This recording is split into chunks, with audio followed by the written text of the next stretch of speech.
Bienvenue sur le podcast High Value Entrepreneur. Je suis Roger. Les entrepreneurs, les créateurs de contenu, les artistes dont tu penses qu'ils n'ont pas besoin d'aide sont ceux que j'accompagne. Je suis un peu leur associé externalisé. Ce podcast est produit par le Studio 29. Si tu veux encore plus d'invités complètement dingues, ce qui va nous faire des épisodes encore plus fous les uns que les autres, abonne-toi, commente et like. Bon visionnage et bonne écoute. Bienvenue, Dompé. Je suis hyper content de t'avoir dans le podcast. Bon, comme tu le sais, comme je te l'ai dit juste avant qu'on commence, on n'a pas l'habitude de présenter nos invités et on le fera pas. En tout cas, je pense qu'on le fera jamais. Et on commence par une question qui est là maintenant depuis la dernière saison sur notre podcast, qui est quelle est l'anomalie de ton parcours que tu aurais aimé éviter et qui finalement se révèle être un super atout dans ta vie pro, dans ta vie perso. Dis-nous tout, Dompé. L'anomalie. C'est vrai que c'est une question rare, ça. Elle est pas évidente, franchement, pour de vrai, elle est pas évidente. Ta question d'intro. D'abord, merci pour l'invitation. Avec plaisir. Et je pense qu'il y a tout un tas de paramètres, on en a plein. L'une des choses dont techniquement je me passerais volontiers, puisque j'essaie de construire une vie qui va dans l'autre sens et qui m'a constitué, c'est le fait que la plupart des hommes structurants à qui j'ai fait confiance ou que j'ai admiré d'une manière ou d'une autre m'ont tous plus ou moins déçu à un moment donné, en manquant à leurs paroles, manquant de fiabilité, en manquant de sérieux, des mensonges, etc. Et en fait, ça a été un des éléments les plus sources de douleur, d'incompréhension, de problématiques et même parfois de situations graves, qui a été le catalyseur qui me donne envie de faire ce que je fais aujourd'hui. Donc paradoxalement, je ne serais pas là si j'avais pas vécu ces choses-là. Mais idéalement, je suis en train de créer une vie dans laquelle j'essaie d'effacer ça de l'équation pour mes enfants qui ne sont pas encore nés, qui évidemment connaîtront un père et ou des hommes autour d'eux un peu plus fiables, parce qu'il n'y a pas que la figure paternelle quand on grandit. Donc voilà, je pense que c'est ça surtout en toile de fond. Après, il y a des éléments de vie plus intimes qui sont conséquents à cette réalité-là, mais c'est l'anomalie de parcours dont je me serais volontiers passé, puisque tous tes points de référence sont censés être stables, en tout cas idéalement. Quand tu te rends compte assez tôt qu'ils ne le sont pas, mais ça ébranle tout ce que tu crois être vrai, et ça a été un peu dur dans la période collège où il a fallu que je remette tout en question, mais c'est constituant, donc une anomalie qui aujourd'hui est positive.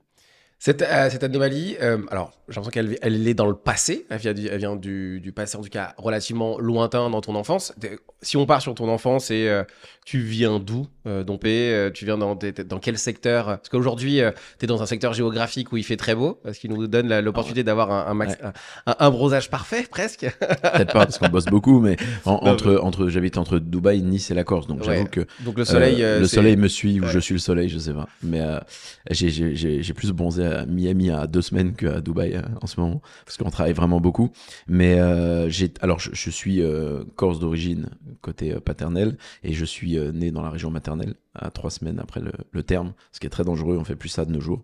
Voilà, dans l'eau, parce qu'il faisait souvent quand tu avais du mal en fait à faire naître ton bébé, souvent ils te mettaient dans des bassins dédiés, c'est assez marrant. Donc tu vois, aujourd'hui ça me poursuit aussi dans l'image, mais j'ai commencé à naître dans un bassin, et à partir de là on a déménagé 15 fois les 18 premières années de ma vie, donc à peu près une fois par an en moyenne, et j'ai vécu dans 5 régions de France.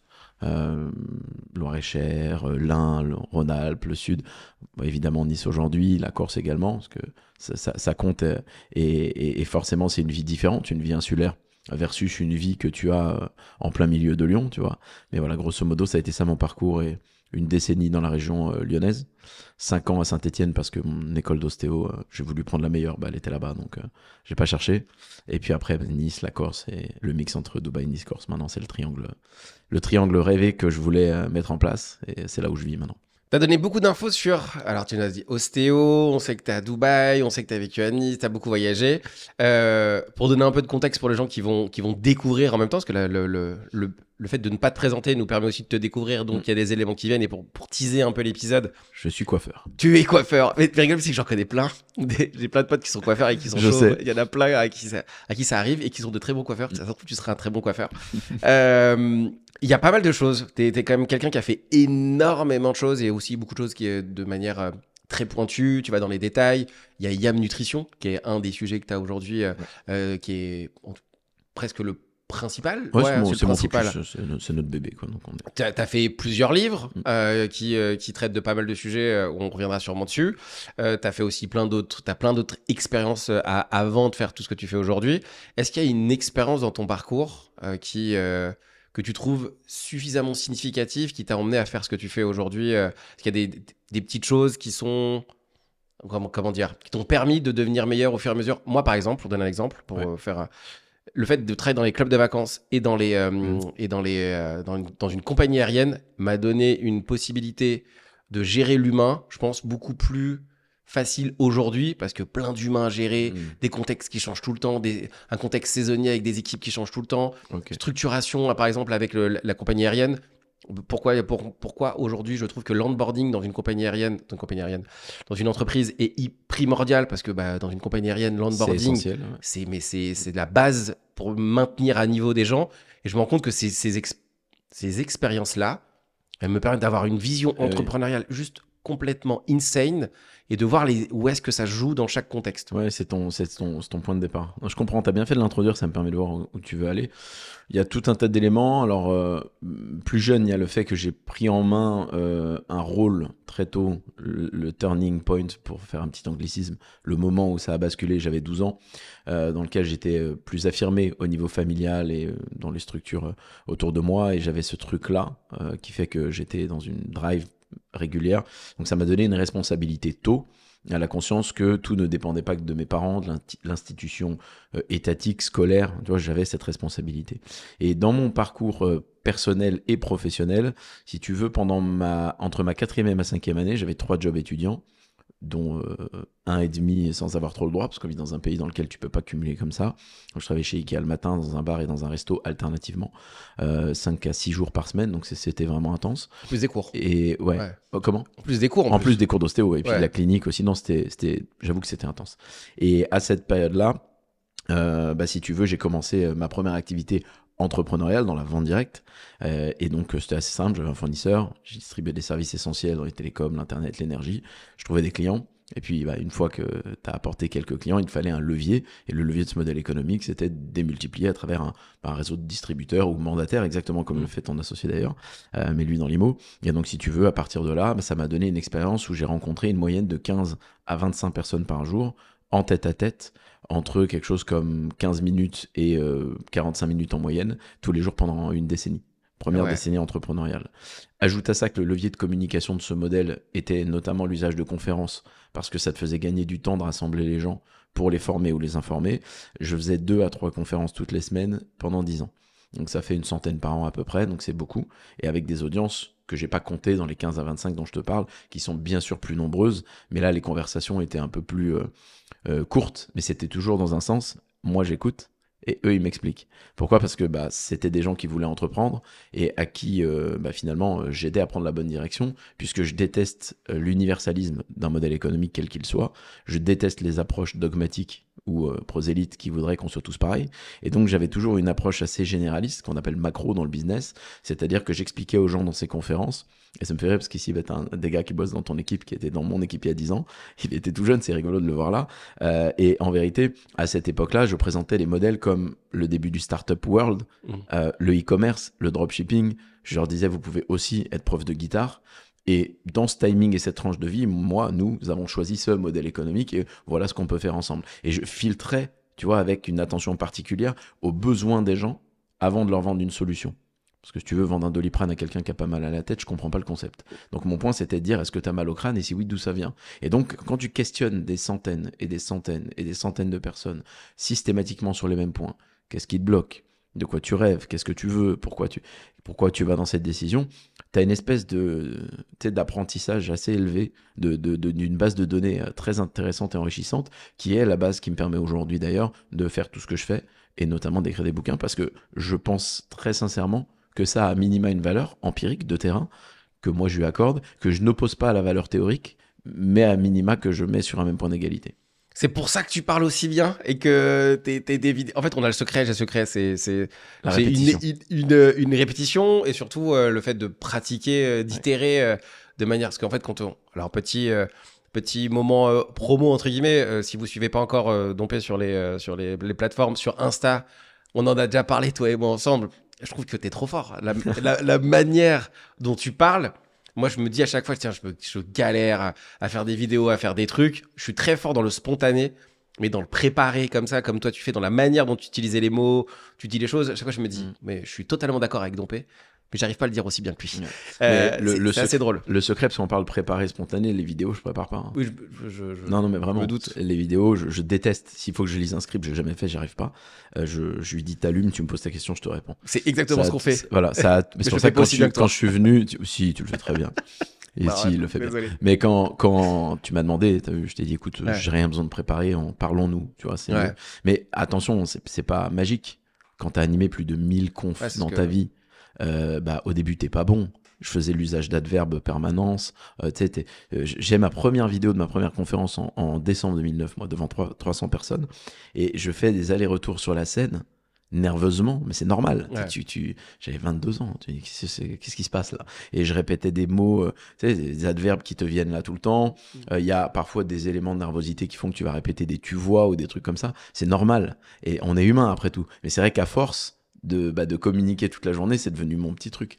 Mais bon, encore une fois, je pense que ce qui compte, c'est le fond, pas que la forme. Ce qui va, c'est que le secret, le secret, il est très simple, hein, c'est la pratique. La pratique, itérer, améliorer, continuer. Ça, c'est un des trucs aussi qui ressort beaucoup dans tes livres, hein, ou dans ce que tu dis. Il n'y a pas de secret, en fait. Il n'y a pas d'élément magique qui fait que il n'y a pas un hack à aller chercher.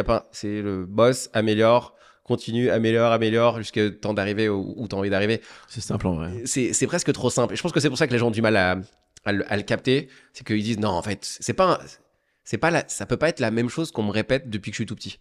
Ça peut pas être aussi simple que ça. Si, c'est aussi simple que ça. Il y a plusieurs éléments sur lesquels je vais revenir. Il y en a un. Tu parlais de turning point. Tu peux nous en parler? Qu'est-ce qui s'est passé à ce moment-là pour que tu aies autant de responsabilités? Si tu peux en parler. J'étais assez jeune, j'en parle dans mon premier livre. Après, je me confie plus dans les livres que je ne le fais en vidéo. Ça, c'est le côté.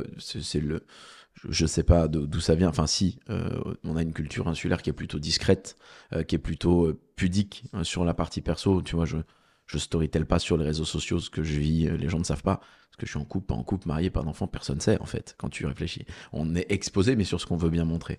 Donc, si tu veux, on a eu un élément familial assez complexe, plusieurs paramètres. L'un d'entre eux que je n'officialiserai dans la manière d'en parler que dans un an, ça sera le sujet de mon 6e livre, le plus important, qui va surprendre beaucoup de monde, parce qu'en 36 ans, je sais que beaucoup d'individus vont se dire, mais c'est terrible que cet élément aussi essentiel de ce qui t'a constitué, tu n'en aies jamais parlé en 36 ans, mais j'ai hâte de le faire, parce que derrière, je vais en faire un film, etc., donc il y a un vrai projet de vie derrière. Mais toujours est-il que celui dont tu parles là, c'est le moment où j'ai gentiment dit à mon cher et tendre père qu'il fallait quitter le domicile familial. Et tu sais, quand t'as 12 ans et que t'attrapes un peu ton père par le callback, que tu le sors de chez toi, il se passe un truc chimique que je peux pas expliquer. Je ne dis pas que c'est bien, je pense que j'aurais préféré ne pas le vivre, mais c'est comme ça. Et à partir de ce moment-là, j'ai renforcé encore, tu vois, cette notion de responsabilité que j'avais. Je voulais pas décevoir. Et ma matrix principale, et j'ai eu de la chance, j'ai jamais eu besoin de l'approbation de tout le monde. Jamais, même plus jeune, j'avais conscience que l'avis de quelqu'un qui est pas légitime ou que je n'aime pas n'a pas d'importance pour moi. Je suis neutre, j'ai pas ni de haine ni d'amour, mais je cherche pas cette approbation systématique. Par contre, je voulais que dans le regard de ma mère, ça se passe bien. Ça, c'était ma donnée à moi, et ça l'est toujours, et j'ai aucun problème à le dire. C'est ma petite matrix de suivi. Est-ce que si elle écoute ce que je dis, là, et elle écoute, parce qu'elle écoute toutes les vidéos, elle est fière de ce qu'elle entend? Est-ce que c'est cohérent? Est-ce que son fils, il dit une chose et il fait le contraire? Ça, c'est un truc que je veux pas, voilà.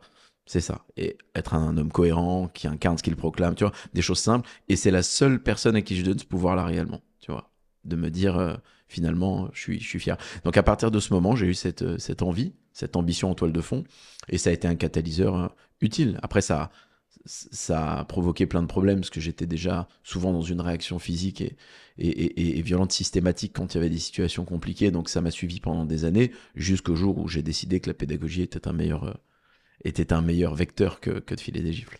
Je connais pas ton histoire pour le coup. Moi, il y a pas très longtemps, on a balancé une vidéo où j'en parle un peu plus. Ça m'a beaucoup touché et je te l'ai dit d'ailleurs. Ouais, tu me l'as dit. Alors, ce qui est très drôle, c'est que j'avais fait 2 conférences sur le sujet qui sont passées totalement inaperçues, en plus en Corse. Okay, incroyable. 2 en Corse qui sont passées totalement inaperçues.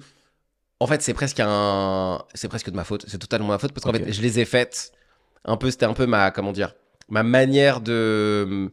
je l'ai fait comme toi, hein. J'ai mis 30 ans avant d'en parler. Et les gens qui me connaissaient depuis tout petit, qui étaient mes voisins. J'ai même un de mes cousins qui a commenté la vidéo en me disant, mec, je ne savais même pas ce que tu es en train de me dire. Donc, ça, c'est fou. Hein. Ouais, qui ne savait pas. Il était en mode, Roger, tout va bien dans sa vie. Donc, qu'ils le découvrent encore aujourd'hui, hein, qui se disent, putain, mais en fait, mec, à aucun moment on aurait pu imaginer que t'avais ce type de vie.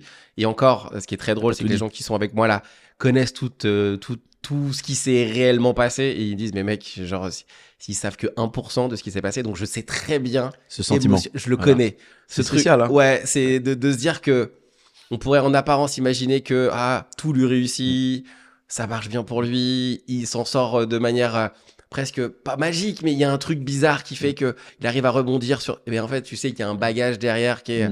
Tu dis, bon, en fait, mec, ça c'est juste essayer des nouveaux trucs pour des trucs bien. C'est cool, quoi. C'est vraiment easy. Le fait d'essayer maintenant, c'était tellement galère d'essayer de s'en sortir avant que d'essayer un truc maintenant, c'est pourquoi pas. Genre, de toute façon, quitte à essayer, tu vois, allons-y, quoi. Ouais. Donc, je vois ce truc-là, je le connais. Tu comprends ça. Bon, après, moi, c'est plus un élément constituant important qui aurait pu être un des outils ou un des leviers utilisés dans du storytelling pour donner une espèce ou d'image ou de crédibilité par procuration. Je n'ai jamais voulu faire ça et je suis extrêmement fier de ça et j'ai hâte de ce jour-là parce que je vais le voir dans les yeux des gens qui me connaissent et qui savent très bien qu'aucun homme, surtout homme, parce que c'est un sujet qui va être très lié à une certaine drive naturelle, aurait mis en avant ça beaucoup plus.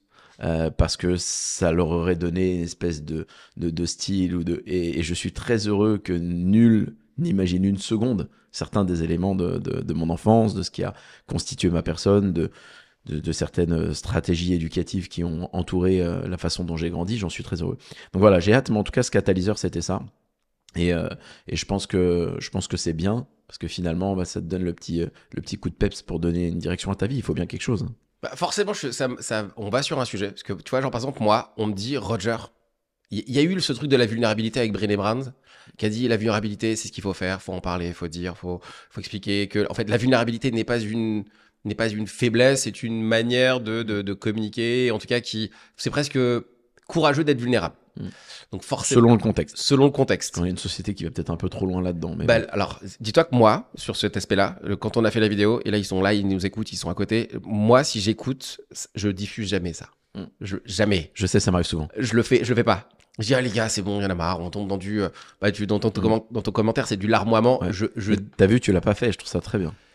Ouais, mais alors je me force à le faire parce que. Ce qui est très bizarre, c'est de ne pas le faire. C'est qu'après, t'as la perception des gens qui imaginent que pour toi, ça a toujours été facile, que tu viens d'un truc, et qu'à la fin, des fois, t'as presque envie de dire, les gars, la ligne de départ, elle était pas la même, en fait. Genre, quand on se met un peu au même niveau, qu'on le regarde. Moi, je suis parti avec un déficit complètement what the fuck. Quand toi, t'étais déjà au niveau auquel t'es aujourd'hui, c'est bon niveau de vie, mais toi, t'étais déjà à ce niveau-là, tu vois, presque. Donc, c'est des fois, t'as presque ce truc de, tu sais, t'as l'impression de te bafouer, tu sais, Ouais, je comprends ça. Tu vois l'idée de ce que je veux dire derrière. Exactement, je comprends très bien. Et ben en fait, forcément, il y a un sujet. Ce truc-là, nous, on l'utilise pas trop. Mais il y en a qui l'utilisent à outrance et qui en font un véritable presque pied un véritable socle dans leur communication. Toi, t'en penses quoi? Je pense que c'est pas bien. Et je pense qu'en vérité, notre société, de ce que j'observe, elle a un problème.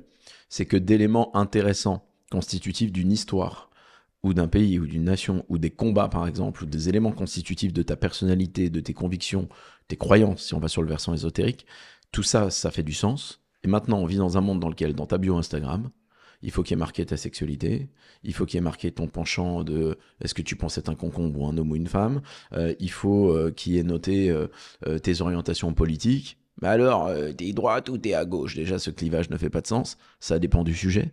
Il y a des sujets sur lesquels je suis plus communiste que n'importe quel individu que tu connais. Il y en a d'autres sur lesquels je suis très libéral, capitaliste, d'autres plutôt social, ça dépend. Et en fait, cette polarisation, c'est le sujet de mon 5e livre, c'est un peu mon combat, elle est extrêmement dangereuse. Et là où je crois qu'on fait une erreur, c'est qu'on essaye d'utiliser soit des éléments du passé ou par procuration, donc pire en plus, qui sont pas directement les nôtres, qui sont des histoires tierces, qui nous ont constitués, et on se les approprie en mettant ça comme étant l'élément fondamental de notre histoire, et on le répète, et on ressasse, et puis du coup tu sors jamais de ce truc-là. Donc je pense en plus, humblement avoir compris, en tout cas sur le terrain, que c'est une erreur du point de vue psychologique, de passer sa vie dans ce truc redondant, oui mais moi j'ai vécu ça, tu comprends? Alors du coup c'est une excuse à tout. Donc si c'est pas une excuse, mais que c'est un tremplin, parce que tu fais d'une fatalité une force, t'as pas besoin de le sortir à toutes les sauces. Tu vois, c'est en toi. Pourquoi moi, en 36 ans, il y a certains des éléments essentiels de ce qui m'a constitué en tant qu'homme, de ce qui fait que je me bats pour avoir cette droiture, etc. Si aujourd'hui je n'en parle pas, c'est parce que ce n'est pas nécessaire. C'est intégré comme un élément fondamental qui me permet d'avancer. Ce besoin à tout bout de champ de « t'as vu ? Regarde !» C'est marrant, pourquoi tu fais ça ? Alors, de temps en temps, et c'est pour ça que je te l'ai écrit dans le commentaire, quand ça sert le propos, c'est intéressant d'aller un peu plus loin pour partager quelques éléments. Tu l'as fait, toi, là, dans la vidéo. C'est pas toutes tes vidéos où tu fais un rappel en disant « Oh, vous savez, j'ai vécu ça ». Non, dans celle-ci, parce que contextuellement, tu avais un interlocuteur qui entrait sur ce terrain, tu as dit « c'est opportun d'en parler ». Tu vois la différence ? Et je pense qu'encore une fois, ça ramène au contexte. C'est la même différence que je fais, et que malheureusement peu de gens font, entre la prétention, la vanité, ou la confiance en soi, la conscience de soi, et puis de temps en temps l'arrogance. C'est juste une histoire de contexte.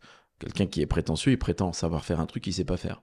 Comme si moi je te dis, je fais 1m70, mais je te dis, tu sais, je suis le plus grand joueur de basket de tous les temps. T'as vu, même eux, ils se marrent. C'est compliqué, tu vois, t'as du mal à y croire. Tu vois, ça c'est quelqu'un qui est prétentieux. C'est pas compliqué pourtant, mais je te jure que les mots ont un sens et on oublie de les donner réellement. Quelqu'un de vaniteux, c'est quelqu'un qui dit quelque chose qui est vrai, mais totalement hors de son contexte. Comme si toi, tu disais, tu sais, brillant dans l'accompagnement d'entrepreneurs, sur des éléments extrêmement perso de leur vie, et machin, alors qu'on est en train de dîner ou de jouer de la guitare. Si c'est hors de contexte, alors t'es vaniteux. On sait que c'est vrai, mais c'est pas la peine de te vanter de ça, c'est pas le bon moment. Mais si on est dans un contexte d'échange spécifique sur le sujet, et pire ou mieux, si je te demande ton avis parce que je te positionne en tant qu'expert, c'est normal si je t'écoute pas de dire « Attends fiston, on va remettre le barbecue au milieu du jardin, j'ai une expérience qui est pas la tienne ». Moi, quand on me dit « Ah, t'écris des bouquins, pourquoi ?» Parce que même l'expérience de 1000 grammes, elle a été faite sur 40 personnes au début, 800 à un maxima, 3000 dans l'histoire si on prend tous les dérivés, c'est le nombre d'individus que je rencontrais par mois. Donc, si une expérience psychologique est devenue aussi référente dans la thématique qui la concerne, et que tout le monde y fait référence aujourd'hui, et que j'estime avoir rencontré au moins le nombre de personnes qui faisaient partie de l'étude, mais pas dans ma vie, moi, dans juste un mois, à minima, j'ai 2-3 petites conclusions qui me permettent de dire que je crois que je sais de quoi je parle quand je te parle de nature humaine, de penchant, etc. Je dis pas que c'est mieux ou moins bien, parce que moi, je m'oppose pas comme dans un combat d'ego, mais je m'autorise à parler. Et tu vois, ça c'est important aussi, pour savoir si t'es dans le fameux le point légitime ou le syndrome de mon Dieu, l'imposteur, est-ce que j'ai le droit de m'exprimer, est-ce que finalement je sais de quoi je parle, est-ce que je suis légitime, j'ai pas les diplômes. C'est comme ça que tu filtres. Donc tu vois, ces notions-là, on a un peu digressé, mais elles reviennent toutes à la notion de contexte et au fait que l'usage systématique de quoi que ce soit m'inquiète un peu, et a fortiori dans l'image que les gens veulent se donner. Donc ouais, je pense qu'on est une société qui s'ouvre à ces notions vulnérables et c'est très bien, mais qui du coup ne met plus aucune barrière. Donc peut-être qu'on devrait aussi se détendre un peu là-dessus. Tu vois. C'est un peu la course à qui sera le plus vulnérable et à l'histoire la plus catastrophique à raconter. C'est ça. C'est un peu malaisant. Ouais, moi je suis totalement d'accord. Mais a fortiori avec les hommes, hein, je vais pas rentrer sur le terrain, ça pourrait être trop long.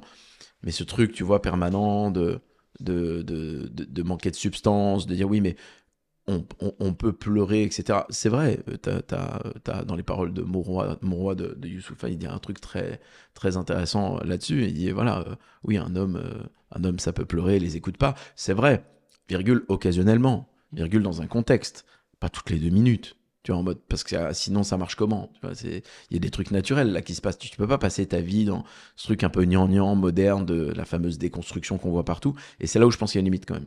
Donc tu vois, cette mode, elle m'inquiète un tout petit peu. Parce que tu le vois sur des créateurs de contenu aussi. Putain, ils partagent des trucs parfois de leur intimité, c'est gênant. Tu dis, mais là, ça sert pas le propos, là. Tu vois, c'est juste gênant. Tu vois, et tu le sais parce que t'es au contact de plein de gens. Et... Ouais, je le vois et surtout, moi j'ai eu beaucoup de mal à l'utiliser. Alors, je suis sur très perso, moi j'ai eu beaucoup. On m'a toujours poussé. Je l'aurais jamais fait tout seul. Les 2 conférences que j'ai faites, si j'avais pas mon pote corse, justement, Johan, qui m'a dit, mec, moi je connais ton histoire, je le sais, il est hors de question que je te donne pas l'opportunité de la raconter. Il m'a dit, je disais, non, mais conférence, c'est la première fois que je vais en parler, il y a 400 personnes devant moi. J'ai fait. Mais pour de vrai, je l'ai fait et ça a exorcisé. Ouais, le sujet. Le sujet. Genre, j'ai arrêté de me dire que c'était si important que ça. Ce qui m'emmène au sujet de est-ce qu'on doit, d'après toi, en parler ? Je connais la réponse, tu vas me dire c'est contextuel. Tout dépend du contexte. Mais est-ce que dans une communication, par exemple, de ne pas en parler, parce que là, tu vas en parler dans ton 6e livre. Ouais. Mais est-ce que tu aurais pu ne jamais en parler ? Et est-ce que tu penses que ça aurait eu autant d'impact ou... Alors en fait, c'est ça le point. Tu sais, les gens oublient ça, là. Moi, quand je vois les gens sur les réseaux sociaux à fond, je dis, mais qu'est-ce que tu fais ? c'est comme j'ai eu une relation avec quelqu'un il y a un peu plus d'1 an qui était dans la dissonance de me dire non mais moi les réseaux c'est pas mon truc, hein, c'est le tien. T'as 622 publications sur ton Instagram, de quoi tu me parles? C'est plus le tien que le mien, j'en avais pas, moi j'ai jamais mis. Là je recommence un peu maintenant, mais qu'est-ce que tu dis, tu vois? Et moi j'ai un business, quand je fais une publication, c'est des 4 chiffres derrière. Parce que des gens achètent nos produits et compléments alimentaires, parce que ça a de l'impact, parce qu'ils achètent le livre, t'augmentes. J'ai un funnel, on appelle ça comme ça, et heureusement. Mais pourquoi tu crées des contenus sinon tu cherches quoi là? Tu cherches la validation et l'attention de qui? T'es censé l'avoir dans ton foyer, il se passe quoi là? Il y a un problème, tu vois. Donc je te dis que là aussi, en effet, ça dépend de ta mission. Oui, si toi personnellement tu utilises les réseaux sociaux comme un levier de communication qui sert tes intérêts, tes objectifs ou ton business, tu peux occasionnellement décider d'inclure dans le storytelling certains éléments parce que ça nourrit la visibilité ou ton autorité. Ça dépend. Moi, par exemple, là, ce que je vais faire à l'été 2025 pour le 6e bouquin et le fait que je partage certains éléments, c'est aussi parce qu'on est à un croisement de société qui starifie certains éléments qui m'inquiètent, notamment le mal d'une manière générale.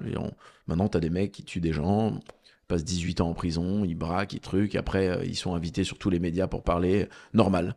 Tu vois, bon. Alors on me dit oui, mais ils ont payé leur dette. Oui. Alors, tu as payé ta dette, je te laisse l'autorisation, en effet, de vivre en société si tu as quand même passé certaines étapes me montrant que tu en es capable. Oui, tu peux gagner ta vie, t'inclure à minima, mais le droit de parole, fiston, pour moi, on ne devrait pas te le rendre. Tu as perdu ça. Parce que sinon, c'est trop facile, en fait. Oui, mais il se reconstruit, machin. Bah super, va dans des prisons éduquer des gamins. Mais le droit de parole public, d'être mis en avant en ne donnant qu'une petite partie de l'histoire et en oubliant que t'as quand même été un sacré trou du cul, ça me dérange un peu parce que ça donne quel message? Bon, bah finalement, il suffit de faire une petite dinguerie et puis maintenant regarde ce qu'ils font les jeunes. Hein. Fais ça pour te retrouver sur tes PMP le lendemain. Parce que c'est un peu l'objectif. Et donc mon sujet, c'est que parce qu'on arrive à un croisement où je me suis dit ça suffit, je dis il faut trouver le moyen de frapper fort pour que les gens se rendent compte moralement qu'il n'y a rien de bien à être armé, flinguer des gens, cette espèce de déification, tu vois, les trucs comme Narcos, on va un peu trop loin même là-dedans. En fait, si tu observes le nombre de trucs qu'on regarde, sont tous plus ou moins liés à ces sujets un peu, tu sais, banditisme, en espèce de fantasme de cette vie-là. Il n'y a rien de cool dans tous ces sujets. Il n'y a rien de bien qui ressort de là. Et je pense que c'est important de revenir sur ça. Donc, je vais aller dans cette direction. Mais si ça n'était pas arrivé, et si socialement, on n'était pas dans cette situation, peut-être que je ne l'aurais jamais fait. Tu vois, je le fais parce qu'en fait, je suis très agacé de ce qui se passe et que j'ai cette envie de dire on va faire pencher la balance dans l'autre sens et tenir un autre discours. Et pour ça, il me faut quelque chose de fort. Donc, au lieu d'inventer une histoire, je vais en raconter une. Ça aurait presque pu être une... Genre, et là, fin du podcast. Ça aurait pu être magnifique. Genre, bam, terminé, fou, teaser, truc génial. Mais la bonne nouvelle, c'est que ça continue. On va commencer on va pas tarder à parler de Diam. Mais là, tu m'as tendu une perche sur... Là, actuellement, avec la vision, là, pour le coup, c'est presque pas philosophique, mais en tout cas, ça va donner une vision de la manière dont les choses vont. Parce que je sais que t'as quand même une idée, je pense, là-dessus, sur où vont les choses. D'après toi, là, tu n'es pas Nostradamus ou je sais que tu n'es pas voyant, non. Mais au vu J'aimerais bien. Oh putain, t'aimerais bien être voyant? Ah, j'aimerais pas. Ah ouais? Si je contrôlerais aussi, ça m'intéresse. S'il y a d'autres trucs. Voir avant. Oh là là, pas avoir l'opportunité de faire un truc. Moi, alors j'aimerais pas tout voir. Non, voir sélectif. Avoir le pouvoir d'ouvrir la porte. Tu vois? Ah, j'avoue, ça pourrait être marrant ça, mais moi je pense que je choisirais pas ça. Moi je veux avoir le truc de me dire ça y est, le jeu commence, tu vois. Avant, bon bref, ce sera un autre sujet.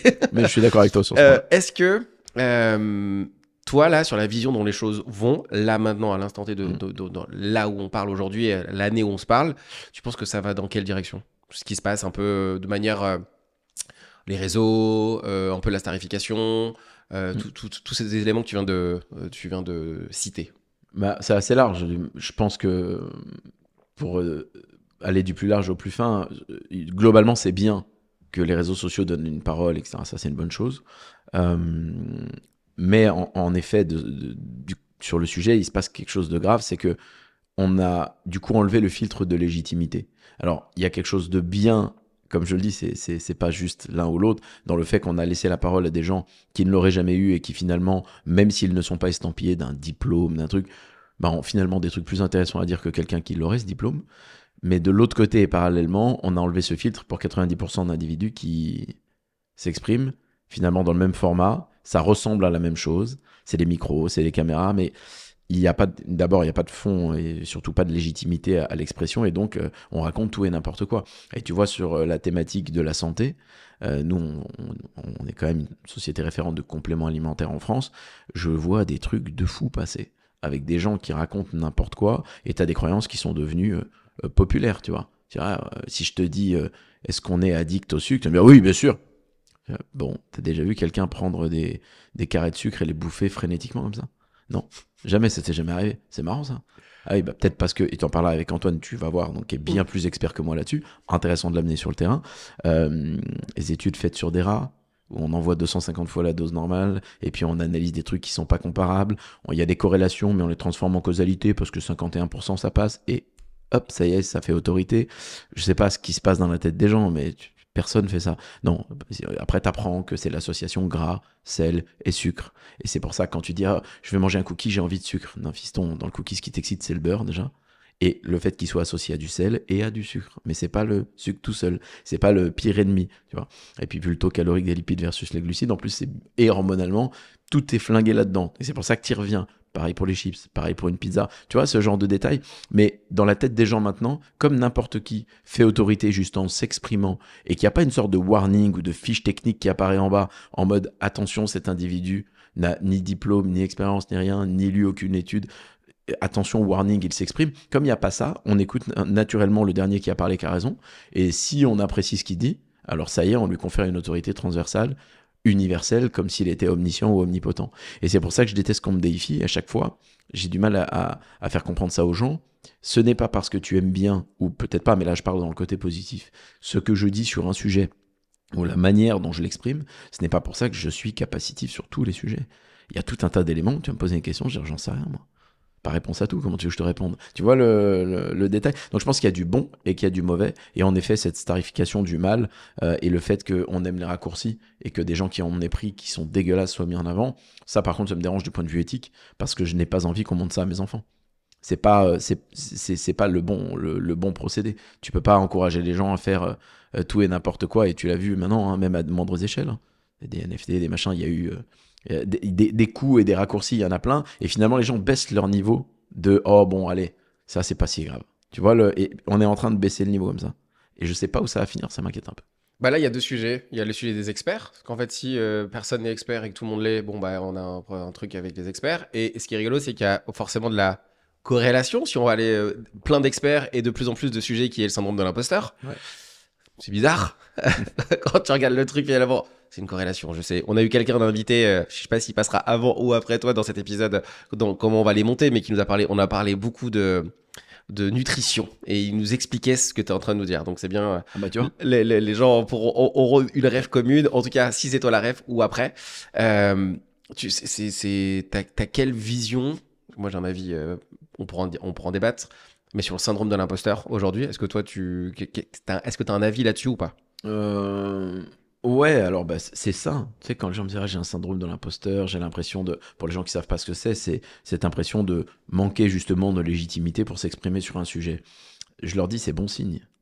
Ça veut dire que c'est un marqueur d'humilité. Ça signifie qu'à un moment donné, tu te questionnes en disant je ne crois pas que je sais, je vérifie que je sais. Phrase que mon père me disait tout le temps, paix à son âme, il me disait toujours, parce que je disais, mais c'est bon, je sais. Parce que j'avais la chance d'avoir une bonne mémoire et à l'école, c'est tout ce qu'on te demande. Donc, tu sais, moi, j'étais du profil à réviser la leçon juste avant et je te la répétais comme si j'avais apprise depuis 10 ans. Mais c'est instantané, ça s'en va après. Mais tu vois. Et je lui disais, je sais. Et il me disait toujours, quand je te donne l'opportunité de vérifier que tu sais, vérifie que tu sais. Ne crois pas fondamentalement que tu sais. Parce qu'un jour, tu vas te faire mettre dans un coin et tu vas perdre l'opportunité qu'on t'avait pourtant donnée de juste double-checker. Et cette donc logique de double vérification, qui peut le plus, peut le moins, tout ça, c'est venu dans ma tête. Donc je pense déjà que la démarche ne part pas de quelque chose de malsain. Je pense que c'est sain de se questionner sur sa légitimité. Justement, je viens de dire qu'on le fait pas assez. C'est-à-dire que n'importe qui s'exprime sur n'importe quoi. Tu as lu vite fait la conclusion de ce qui semble être une étude sans être allé sur PubMed pour la vérifier toi-même, et ça y est, ça devient ta croyance. Putain, le raccourci est un peu compliqué. Et après, tu donnes de la pédagogie en disant non, mais c'est comme ça. Putain, c'est chaud, tu vois. T'aurais peut-être pu aller un tout petit peu plus loin et je trouve que c'est inquiétant. Donc, ce filtre n'est pas mauvais. Après, je pense malgré tout qu'il faut aussi se faire confiance et apprendre à accepter quand tu as véritablement un vécu que ça a une valeur qu'il faut juste donner là où elle est. Pas au-dessus des autres, pas toujours dans le combat, juste où elle est. Et l'exemple me concernant des bouquins est très intéressant puisque je vais techniquement sur le terrain de la psychologie. Et en plus, je parle de faits humblement, mais t'as vu, c'est contextuel. Donc il n'y a aucune arrogance dans comment je vais te le dire. Mais il se trouve que j'en vends plus que la plupart des psychologues de ce pays. Donc, il se trouve que tu te retrouves à prendre le top 10 Amazon, tu as 4 de mes 5 bouquins dans une thématique, psychologie sociale, gestion des conflits, etc., ou compréhension de la nature humaine, tu te dis bien que ça fonctionne. Mais ce qui m'a amené à comprendre la valeur que ça a, c'est simplement, comme je te le disais tout à l'heure, le fait que j'ai une expérience, qu'après avoir rencontré autant de personnes, j'ai vu des schémas et des archétypes, et qu'en effet, j'ai compris ce qui ne va pas dans notre manière de construire une réflexion ou de communiquer, et j'essaie de passer ce message. Mais je ne l'oppose pas à la théorie.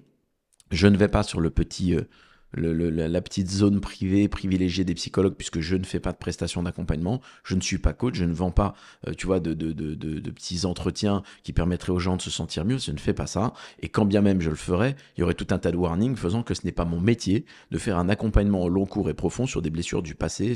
C'est pas ça que je peux faire, moi. Donc je ne vais pas sur leur petite plate-bande. Donc ça va. Et je ne suis pas dans un combat pour avoir raison. Je suis dans un combat pour gagner l'équation. Je veux la résoudre.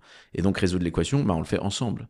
Et quand je rencontre un psy qui me dit « Ouais, t'es toujours un peu sur la défensive », pas tous, mais 90% du temps, je dis « Mais tu ne comprends pas qu'en fait, j'ai plein de choses à apprendre de toi et on est ensemble, là.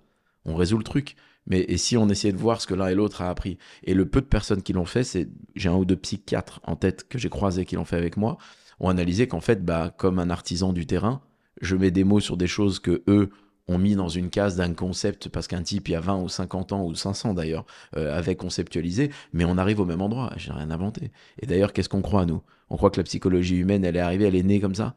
C'est le livre, il est sorti de terre, il dit tiens, c'est ça. Non, c'est des gens qui ont itéré, réitéré, qui se sont parlé, qui ont écouté, qui ont testé des approches et ils en ont sorti des concepts.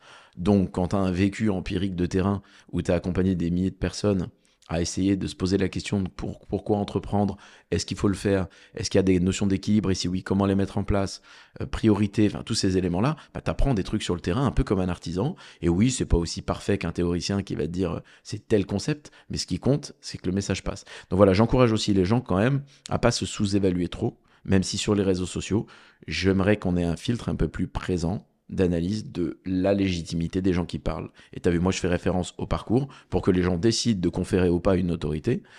S'ils ne le décident pas, ça les regarde, mais au moins ils ont le pouvoir de le faire. Quand quelqu'un arrive et te dit c'est comme ça, oui, mais quel est le point de référence ? Tu vois, moi j'ai par exemple un thérapeute que j'adore autour de moi, qui est un thérapeute de santé manuelle. Quand tu lui parles des œufs, il dit « Ah mon Dieu, faut pas !» Il fait référence à une étude qu'il a lue en 1972. Il n'en a plus jamais lu aucune derrière. Il n'a fait aucune expérience personnelle sur le sujet, ni avec ses patients, ni lui-même. Et il a pourtant une conclusion qui n'a jamais bougé. Mais comme il est une figure d'autorité dans le domaine, quand il parle, on l'écoute. Tu vois le point ? Ouais, je vois très bien. Donc mon point là-dessus, c'est que faut faire attention quand même à qui on écoute et qu'il faut mettre un élément de filtre en amont. On a parlé plusieurs fois de tes livres. Tu peux nous les citer. Alors, je les ai sous les yeux, si tu veux, je peux les citer pour toi. Il y en a 5, ça va être long. Alors, il y a le premier, en tout cas, si le job a bien été fait, il y a le capitaine. Oui. Le deuxième qui est vrai ou faux. Non, le deuxième, c'est les moussaillons. C'est Mousse. Ouais, c'est une trilogie. Ouais, bah alors. Capitaine, les moussaillons et la tempête, c'est la première trilogie. Quitte à ce que je fasse plusieurs erreurs, est-ce que tu veux bien nous dire le titre de tes livres ? Ouais, bah voilà. Le capitaine, les moussaillons et la tempête, c'est une trilogie. Ouais. Tome 1, 2, 3. Donc je parle de maîtrise des bases, des choses qui font qu'on peut avancer dans la vie comme il faut, selon ses propres filtres et pas selon les filtres des autres. Donc tu te reconstruis brique après brique et ta boussole avec. Et dans le troisième, je parle de flexibilité, qui est l'un des éléments que les gens ne comprennent presque jamais. Moi, je vis au jour le jour. Les gens ne pensent pas ça une seconde de moi. Je sais pas ce que je fais hier, puis d'un coup, tac, tu dînes avec quelqu'un et tu sais pas ce qui se passe 2 heures après. C'est vraiment un mode de vie agréable et j'apprends aux gens comment moi personnellement j'ai épousé la flexibilité comme un élément essentiel de mon état de bien-être. Le quatrième, l'ami public numéro 1, c'est un jeu de mots bien sûr avec l'ennemi public numéro 1 pour parler d'attraction. C'est-à-dire que j'explique comment je me suis retourné sur les éléments de vie perso et pro, puisque tout est basé sur mon expérience de vie, donc c'est mon socle.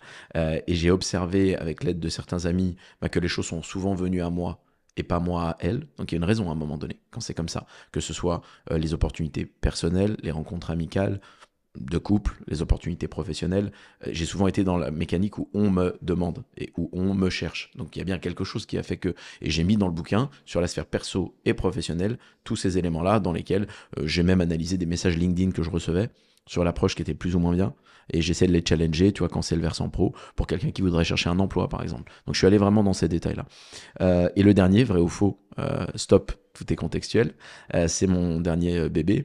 Et là, je parle, comme on l'a beaucoup évoqué, du fait que rien n'est blanc ou noir et qu'il n'y a pas de vérité universelle, mais que des réalités singulières. Et que je pense sincèrement qu'on doit se détendre sur cette polarisation systématique où sur tous les sujets, on nous demande de prendre position. Forcément, là, on a parlé beaucoup des livres qui montrent que tu as quand même bossé le sujet, on a ton histoire, on voit que tu fais pas les choses n'importe comment, même si tu t'autorises de la flexibilité et de l'itération et de l'amélioration. Il y a un sujet qui, aujourd'hui, est ton sujet principal, on en a parlé au début du podcast, qui est YAM. Yes. YAM, alors, pour le coup, tu t'es pas présenté toi, mais est-ce que tu peux nous présenter YAM? Et moi, je vais revenir sur les éléments qu'en fait, créer ce que tu es en train de créer avec YAM dans le contexte actuel et dans le milieu dans lequel tu es. C'est quand même une belle perf. Est-ce que tu peux nous introduire YAM dans un premier temps? YAM, c'est une marque de compléments alimentaires qu'on copilote avec mon ami Chris, dont je vais te parler dans une seconde, qui du coup est sur la sphère des compléments classiques pour le sportif ou la sportive qui a envie d'être en meilleure santé, ou monsieur, madame, tout le monde d'ailleurs. Et on a un segment food, donc qui permet de s'alimenter avec des produits un petit peu originaux tout en étant plus sains, comme notre légendaire farine de patate douce, qui est le produit phare de YAM. C'est une marque que mon ami Christophe Bonnefond a créée il y a 7-8 ans, seul, avec ses petites mains. Il a fait plus de 6 ans et demi, 7 ans de développement seul, en créant une petite équipe vraiment restreinte, en faisant l'innovation, les étiquettes lui-même, les mails lui-même, les promos lui-même, enfin vraiment tout à part le back-office du site. Mais vraiment, c'était du pur artisanat. C'est une leçon de marketing, donc c'est aussi important de le rappeler parce qu'il l'a donné à tout le monde sans s'en rendre compte, et lui aurait la légitimité de vendre des formations parce que finalement il a été sur le terrain faire quelque chose de très intuitif qui est tout à fait contraire à ce qu'on peut imaginer en France, c'est-à-dire que tout était un peu last minute, pas trop prévu. Et puis on est amis nous depuis des années, donc on a décidé de s'associer il y a presque 2 ans et demi, 3 ans, tous les deux d'abord. On a fait un rebranding parce que je lui ai dit c'est compliqué là en l'état actuel des choses, ça faisait un peu Windows 95 si tu veux. Il avait fait lui-même sur Canva les logos, toutes les étiquettes, donc c'était un peu limité. Après ce rebranding, on a commencé à communiquer et puis maintenant on est intégré à Green Bull, le groupe avec lequel on collabore. Donc forcément, on a un effet de levier plus important. Voilà, donc boîte de compléments alimentaires focus sur la qualité. Bon, tu me tends une perche là-dessus. Est-ce que je peux avoir mon téléphone, s'il vous plaît? Vas-y. Donc je vais te faire écouter quelque chose. Ah ouais, vas-y. Forcément. En tout cas, on essaie de faire des petites surprises. Vas-y. Pas tout le temps, Ouais. mais quand on peut le faire, on le fait. Avec nos invités. Quelle surprise il m'a Quelle sorti. surprise. Écoute, je vais mettre du son et je vais te faire écouter. Ouais, coucou mon frérot. Déjà, je voulais te témoigner euh, toute mon amitié et l'amour que j'ai pour toi. Voilà, tu sais que Mais c'est mon Christ. nous vivons ensemble à Dubaï, hein, que ce soit pour le business, pour s'entraîner et partager notre quotidien. Bon, on n'est pas en couple, hein, ne vous faites pas de film. Mais voilà, on vit quelque chose d'incroyable en termes d'amitié. Et donc, j'ai une question pour toi. On dit tout le temps qu'il faut jamais rien regretter dans la vie, que nos erreurs nous font grandir, etc. Et c'est vrai. Mais est-ce que malgré tout, tu aurais une ou deux choses que tu regrettes de ne pas avoir fait, ou une ou deux choses que tu as faites et que tu regrettes, que ça soit dans n'importe quel domaine, hein, professionnel, amical ou en amour, et tu te dis, ben voilà, là, à ce moment-là, j'ai manqué de maturité et bah, peut-être que j'aurais agi différemment. Voilà. Donc, est-ce que tu peux nous dire, est-ce qu'il y a quelque chose que tu pourrais regretter? C'est cool, hein. Mon Chris, il est là. T'es un bon, hein. T'es un bon quand même, ouais, parce que pour que les gens comprennent, on est très amis d'abord. Ensuite, on s'est associés et on vit donc entre 3 endroits dans le monde. Et quand on est à Dubaï, on investit en IMO ensemble et puis on vit de concert parce qu'on travaille H24, 7/7. Donc, Moi, je vous ai rencontrés tous les deux la première fois dans une salle de sport. dans notre salle de sport, Ouais. c'est simple. On a une vie monastique là-bas. Tu sais, les gens entendent Dubaï, ils pensent, nous, tu l'as vu, toi, t'as été témoin. Je t'ai pas donné rendez-vous dans un club. Ouais. Je t'ai donné rendez-vous à la La salle. salle de muscu. Et voilà, donc nous, on a vraiment ce truc travail, sport, rigueur, et c'est agréable parce qu'on l'aime ce mode de vie. Après, quand il s'agit de faire la fiesta, on l'a fait. On est souvent au resto parce qu'on a on a une vie sociale active et professionnelle aussi, mais voilà. En tout cas, ça me touche beaucoup qu'il a envoyé ce petit vocal. Et c'est intéressant comme question, la question des regrets. Je pense qu'on en a tous. C'est impossible de faire une vie où il n'y a pas des trucs que tu regrettes avoir fait ou ne pas avoir fait. Et je dis toujours aux gens, imagine que tu meurs dans 1 heure et je te laisse 1 heure pour penser à ta vie. Mais tu vas voir. Il y a tout un tas d'éléments, de trucs. Tu dis, pourquoi j'ai pas envoyé ce texto? Pourquoi j'ai pas dit ce truc-là? Pourquoi j'ai mis trop de pression sur cette... On s'en fout, en fait. Tu sais, et là, ça t'aide au quotidien à te dire tranquille. Et moi, ça m'a beaucoup apaisé. Après, dans les regrets de ce qui a été fait, d'une manière générale, si je revenais en arrière, je ferais en sorte de moins me battre physiquement. Ça m'a pas apporté grand-chose de... Alors, pour la confiance en soi, si, mais grand-chose de bon de passer vraiment, vraiment beaucoup de temps dans ma vie à taper des gens. Toujours pour me défendre ou défendre les tiers. Hein. C'était jamais agressif, mais quand même, comme c'était mon mécanisme de défense systématique, je dois admettre que comme par hasard, depuis que j'ai décidé, après une altercation avec 2 motards qui avaient parlé à ma maman d'une façon qu'il ne fallait pas, j'ai été un peu loin et je me suis dit là, d'abord tu peux faire une bêtise, tu peux te retrouver enfermé, et puis c'est pas la vie que tu veux. Je me suis dit j'arrête, et comme par hasard, les situations ne se produisent plus. C'est marrant ça. Ouais. Alors je les provoquais pas, mais par contre c'était mon système de défense. Bien sûr que des situations similaires qui auraient pu m'amener sur ce terrain se sont reproduites, mais comme maintenant je les gère plus du tout avec cette option, c'est plus dans l'équation. Tac, tu changes le mode. Donc ça, je le referai pas parce que je crois pas qu'il y ait vraiment... Ces mecs-là n'ont jamais appris les leçons. Ils sont toujours tous aussi cons. Tu changes pas quelqu'un comme ça, malheureusement. Et le deuxième paramètre, en effet, dans les relations humaines, c'est peut-être certains éléments de confiance que j'ai pu faire à des gens qui ont utilisé ce que j'ai pu leur apporter unilatéralement, avec qui moi j'avais une sincérité réelle, du fait de leur donner du temps, de vraiment penser à leur bien-être et pas uniquement à mon résultat, par exemple pécunier ou humain. Et tu te rends compte dans des moments de transition, comme j'ai fait en 2019 quand j'ai tout coupé, qu'il n'y a pas grand monde sur le navire. Tu vois, on dit que les rats quittent le navire, tu le vois vite. Et il y a 2-3 personnes clés qui sont là quand tu mets un genou à terre et qui restent. Donc c'est sûr que je fais maintenant extrêmement attention à la confiance que j'accorde, et elle est beaucoup plus mesurée. Donc j'ai un idéalisme toujours sur le fait que je veux croire que l'humain est incroyable et qu'il y a des choses formidables chez tout le monde. Et puis de l'autre côté, un pragmatisme qui fait que j'ai mixé des notions où je fais ce que je dois faire, mais je ne suis pas en train de surestimer les valeurs de quelqu'un sous prétexte qu'il exprime en avoir. Moi, je suis toujours impressionné dans ta manière de parler. Je veux arriver à faire du dompé à un moment ou à un autre. En tout cas, il y a un truc où il n'y a pas de regret. En tout cas, j'ai pas l'impression, pas aujourd'hui. C'est Yam. Pour venir là, tu m'as parlé de Chris. Donc forcément... je suis obligé parce que c'est quand même son bébé à la base. Hein. Bah ouais, et surtout que moi, je l'ai rencontré. Tu parlais de marketing, tu parlais de tout ça. On en avait discuté quand on s'était vu. Ouais. C'était fait de manière très spontanée, c'était fait de manière très intelligente, mais aussi très spontanée. Il y avait beaucoup de spontanéité, de trucs drôles. C'est un mec drôle, Chris. On se marre toute la journée. C'est aussi au-delà de son expertise, et pour parler un peu de lui, et pour aussi qu'on parle de Yam au niveau de cette expertise-là, c'est aussi un sportif qui a fait des compétitions, qui est physiquement parlant. Et je sais plus quel âge il a. 49. Il aura 50 ans le 14 février. Ok, on dirait qu'il en a 32 ans, physiquement parlant.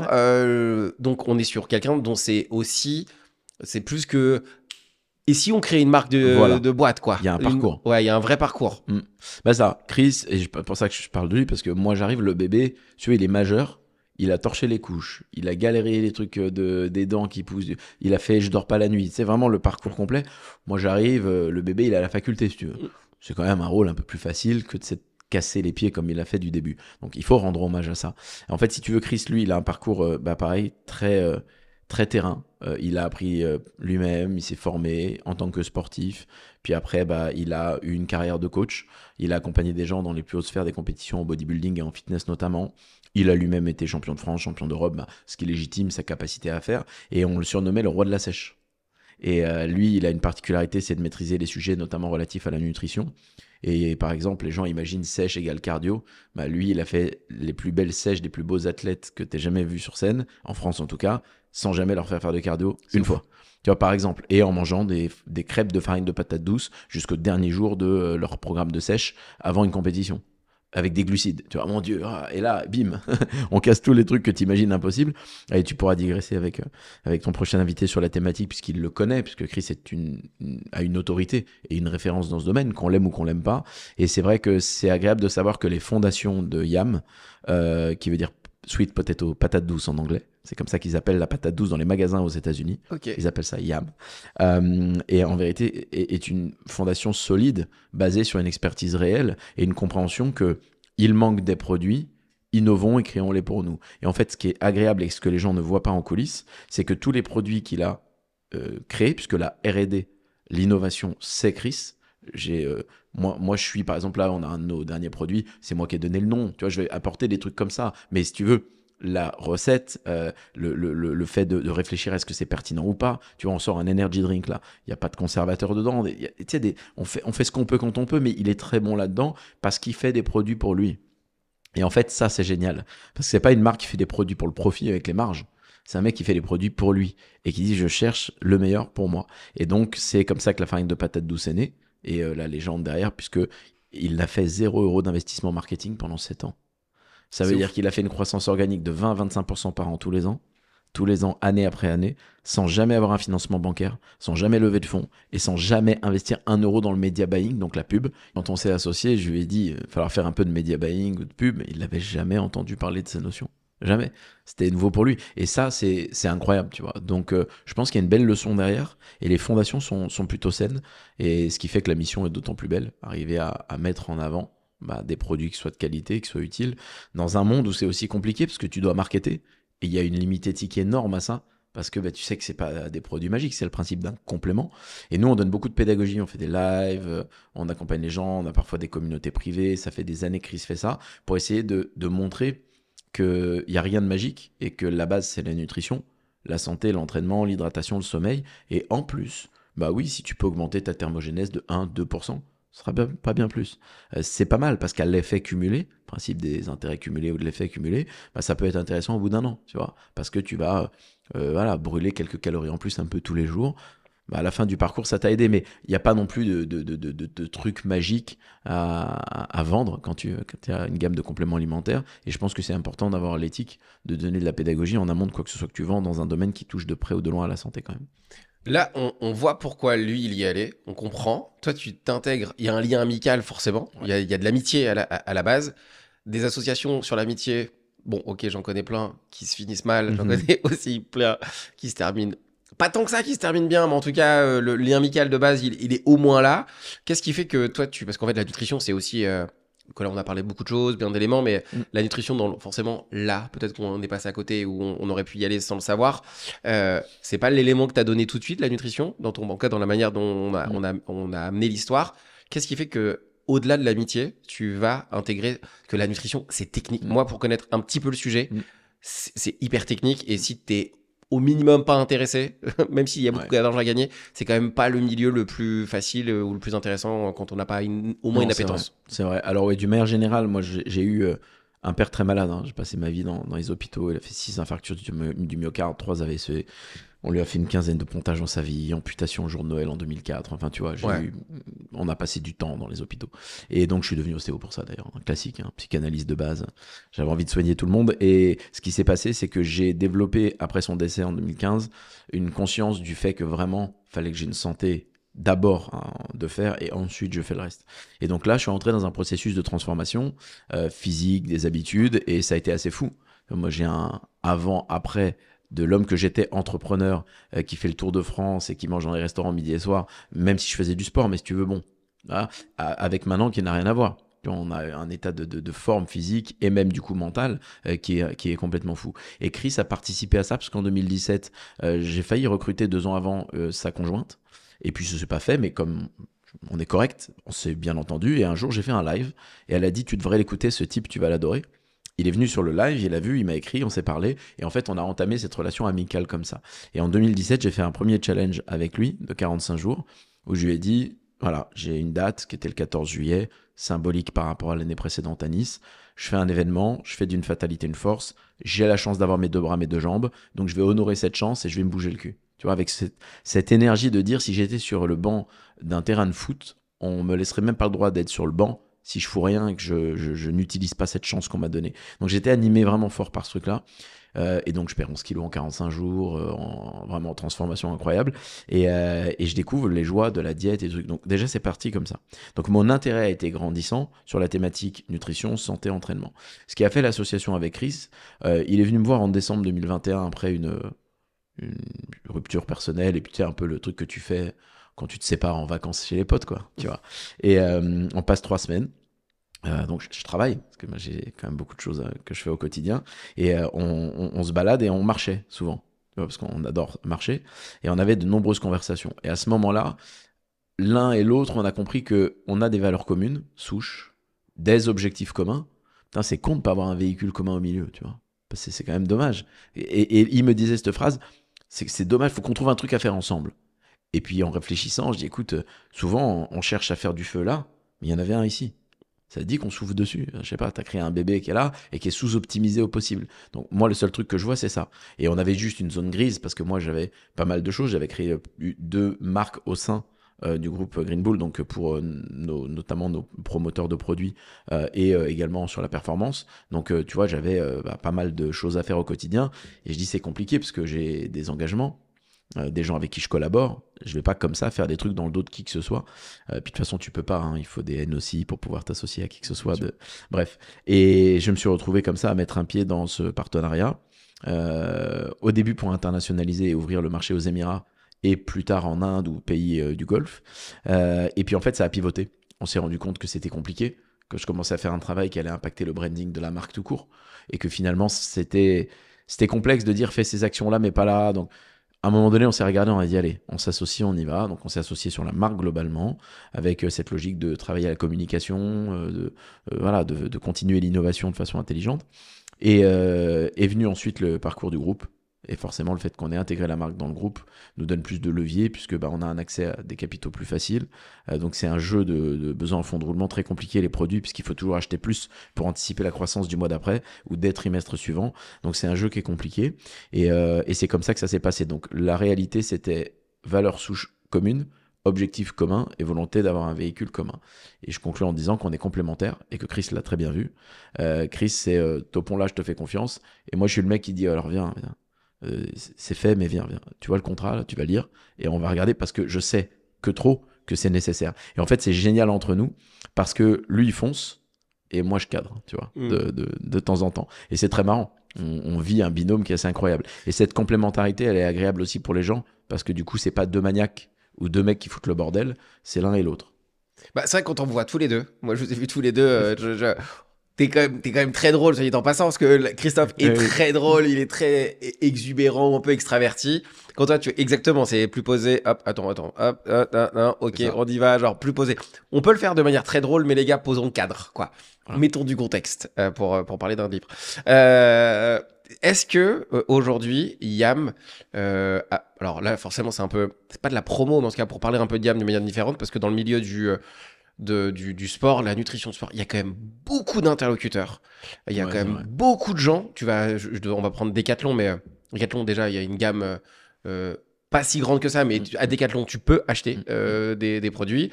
La boutique en bas de la rue, presque, tu peux acheter des boutiques. En grande surface, tu commences à en avoir. En e-com, partout.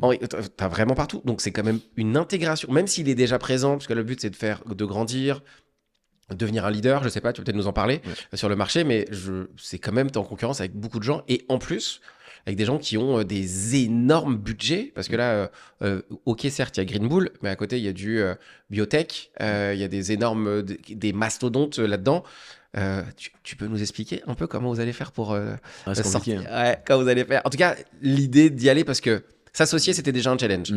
C'est beaucoup d'entrepreneurs ne passent même pas ce cap de durer en s'associant. Déjà, première step passé, plutôt bon. Maintenant, sur un domaine où en plus il y a de l'argent, quoi.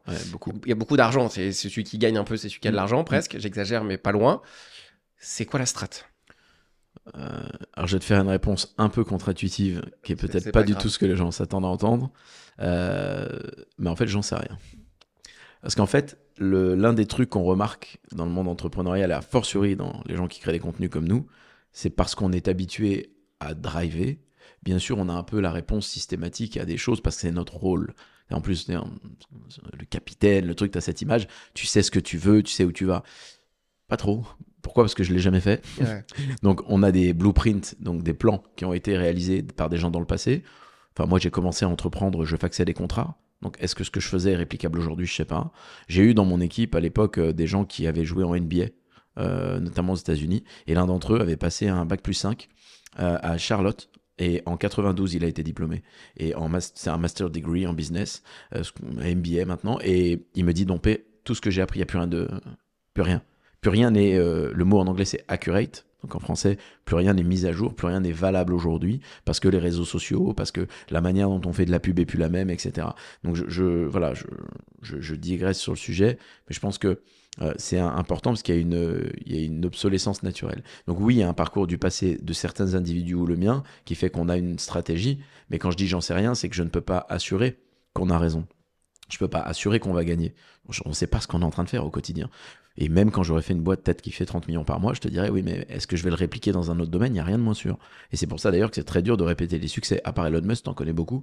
Il n'y en a pas énormément des séries. Alors toi, tu es pas mal connecté à les entrepreneurs, mais ceux qui font en série, ils ont en effet certaines particularités de leur personnalité, mais c'est des occurrences extrêmement rares. C'est pas comme si on était sûr que quand tu donnes le blueprint, ça peut marcher.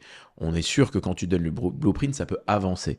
Mais marcher au niveau d'aller chatouiller les gens que tu dis et de faire les dizaines de millions nécessaires avec la marge, tout en restant éthique, tout en donnant des bons produits, parce que c'est ça le problème. Les mecs se prennent pas la tête. Tu vois, ils vendent des produits, je te dis, les coulisses de la nutrition, c'est compliqué, tu vois. Et il n'y a pas souvent ce qu'on dit dedans. Enfin, je le vois, moi, j'ai encore fait tester les échantillons reçus par un labo, un nouveau qu'on ne connaissait pas, qui nous envoie des produits. Moi, je fais tester avant de goûter. J'ai vu comment il fonctionne. Il t'annonce 80% d'un truc, il y en a 20. Et tu te rends compte. C'est grave en fait. Et le souci, c'est que quand tu t'arranges avec la réalité comme ça, il n'y a plus de limite. Et puis des conservateurs par-ci et des machins par-là. Donc on essaie de faire le mieux, mais c'est compliqué parce que du coup, tu joues pas à armes égales, tu joues contre des gens qui n'ont rien à faire. Tu joues contre des gens qui te mettent des agents fixateurs de partout. Tu m'étonnes que c'est plus crémeux, que c'est meilleur. Et ça peut, oui. Et nous, on veut pas ça. Il n'y a pas de conservateur dans nos produits à base de poudre. Tu vois, la farine de patate douce, c'est de la farine, c'est de la déshydratation de patate douce. Ça s'arrête là. Donc évidemment, le produit, il est sensible au taux d'humidité. Il est sensible aux variations de chaleur. Il y a tout un enjeu. Notre DLC, elle est plus courte, et ainsi de suite. Donc c'est vrai que c'est compliqué de faire la compète contre ces gens, et en vérité, on ne le fait pas trop.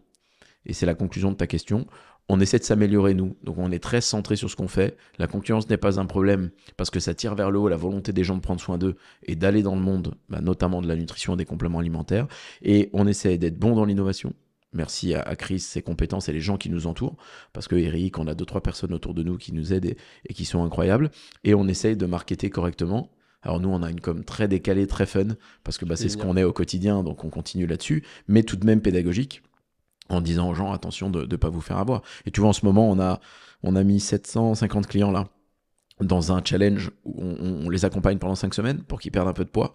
On fait ensemble, etc. Tu vois, moi, je vais marcher 1 million de parts en 5 semaines. Donc, ça me fait marcher une moyenne d'à peu près 27 000 par jour. Et tu vois, on leur parle beaucoup de nutrition, d'alimentation. On a fait un programme diète. Il y a un programme entraînement. Les compléments, c'est un détail. Et pourtant, une boîte de compléments alimentaires. Et 95% de nos sujets, c'est marcher, bougez-vous, faites de la muscu, les conseils exercices, les conseils entraînement, alors qu'on vend des compléments. Donc tu vois, c'est une approche différente. J'ai l'impression que la stratégie, là tu peux dire que je me trompe, j'ai l'impression que la stratégie c'est faire du mieux possible dans notre contexte à nous. Donc là tu parlais un peu de pas d'additifs ou certains éléments, rester le plus... C'est pas toujours facile. Mais... Ouais, ce qui est pas là pour le coup. En tout cas, au maximum, c'est un peu la strat, c'est rester le plus qualitativement possible cohérent avec ce que vous prenez et ce que vous mettez en place et avec de l'humour, si je résume. Ça, parce qu'on se marre bien, t'as vu les vidéos. Ouais, vous marrez bien. On a des pubs, parfois même moi je me dis putain. Ce qui est rigolo, c'est que l'humour, c'est le petit, c'est l'ingrédient presque magique quand tous les autres sont basés sur... on est sur du noir, on est sur du gris, sur de l'expertise, boring. Tu vois, genre on est en termes d'image, on est sur nous on met Chris en slip dans un exactement dans un peignoir rouge au bord d'une piscine, il y a rien qui va. Quand on fait nos tournages, à chaque fois je me dis c'est ça qui est cool avec Yam, c'est que moi je crois que j'ai connu Yam avant vous, je crois. Ouais. On m'a dit, faut que je parle avec des mecs de Yam, je sais pas quoi. On m'avait parlé de Yam. Et ensuite, j'ai connu Chris. Et je crois qu'on s'est connus, nous, on s'est connus il y a sur Clubhouse à l'époque. Et après, j'ai connu tout l'écosystème. Et je savais même pas que t'étais derrière, pour le coup, en plus. On m'avait parlé de Yam. Et on m'avait dit, regarde, tu verras, c'est une boîte qui va péter, qui est grande, qui est hyper stylée. Et en plus, ils sont drôles. Donc, c'était relativement intéressant parce qu'en fait, dans le monde de la nutrition, et là, je fais ta réponse comme moi, je l'interprète. J'ai l'impression que la strat, c'est expertise et humour. Dans un monde où ce n'est que expertise et carré. Ouais, ça, c'est vrai, c'est assez froid. Expertise ou alors uniquement produit. Tu vois, c'est achète mon truc, il est bien, et en fait. Ou performancieux, on les voit, ou les associations d'images avec des qui les prennent pas la plupart du temps. Tu vois, ça, on fait pas. Non, mais on fait pas. Par exemple, nous, j'ai fait une vidéo avec un de nos ambassadeurs l'autre jour. Alors, j'ai ce truc de dire, ça va faire sourire quelqu'un là-bas. Je dis l'autre jour, en fait, c'était l'an dernier. Je fais souvent ça. Ça l'a fait marrer tout le temps. Mais donc, l'an dernier, je fais une vidéo avec un de nos ambassadeurs, et qui est génial, qui est musclé, qui fait des compétitions en bodybuilding, qui a fait le choix d'être dopé pour ça. Donc ça le regarde, moi c'est hors de question dans ma vie, mais lui il a pris cette décision parce que dans ce monde-là c'est fréquent. Donc avec il prend des stéroïdes, des trucs et voilà, c'est une réalité, une sorte de petit secret que tout le monde sait sans le dire, tu vois. Et il fait une vidéo sur un no booster. Et je dis vas-y, dis-moi ce que tu penses du booster. On a fait une prise. Il dit voilà, c'est pas mal parce qu'il y a ça dedans. Un booster, c'est quoi? C'est en gros un élément avec de la caféine pour faire simple, de la taurine, il y a un peu de créatine parfois. Bon, selon les utilités, tu peux ajouter des acides aminés, tu vois, tu mets quelques petits éléments, de la bêta-alanine, de la citrulline, ça augmente la congestion, ça te picote un peu la tête, ça te met un coup de peps. Et il parle de ça. Et à la fin de la vidéo, je lui dis juste, dis-nous honnêtement par contre ce que t'en penses en tant que coach, parce qu'il est coach aussi.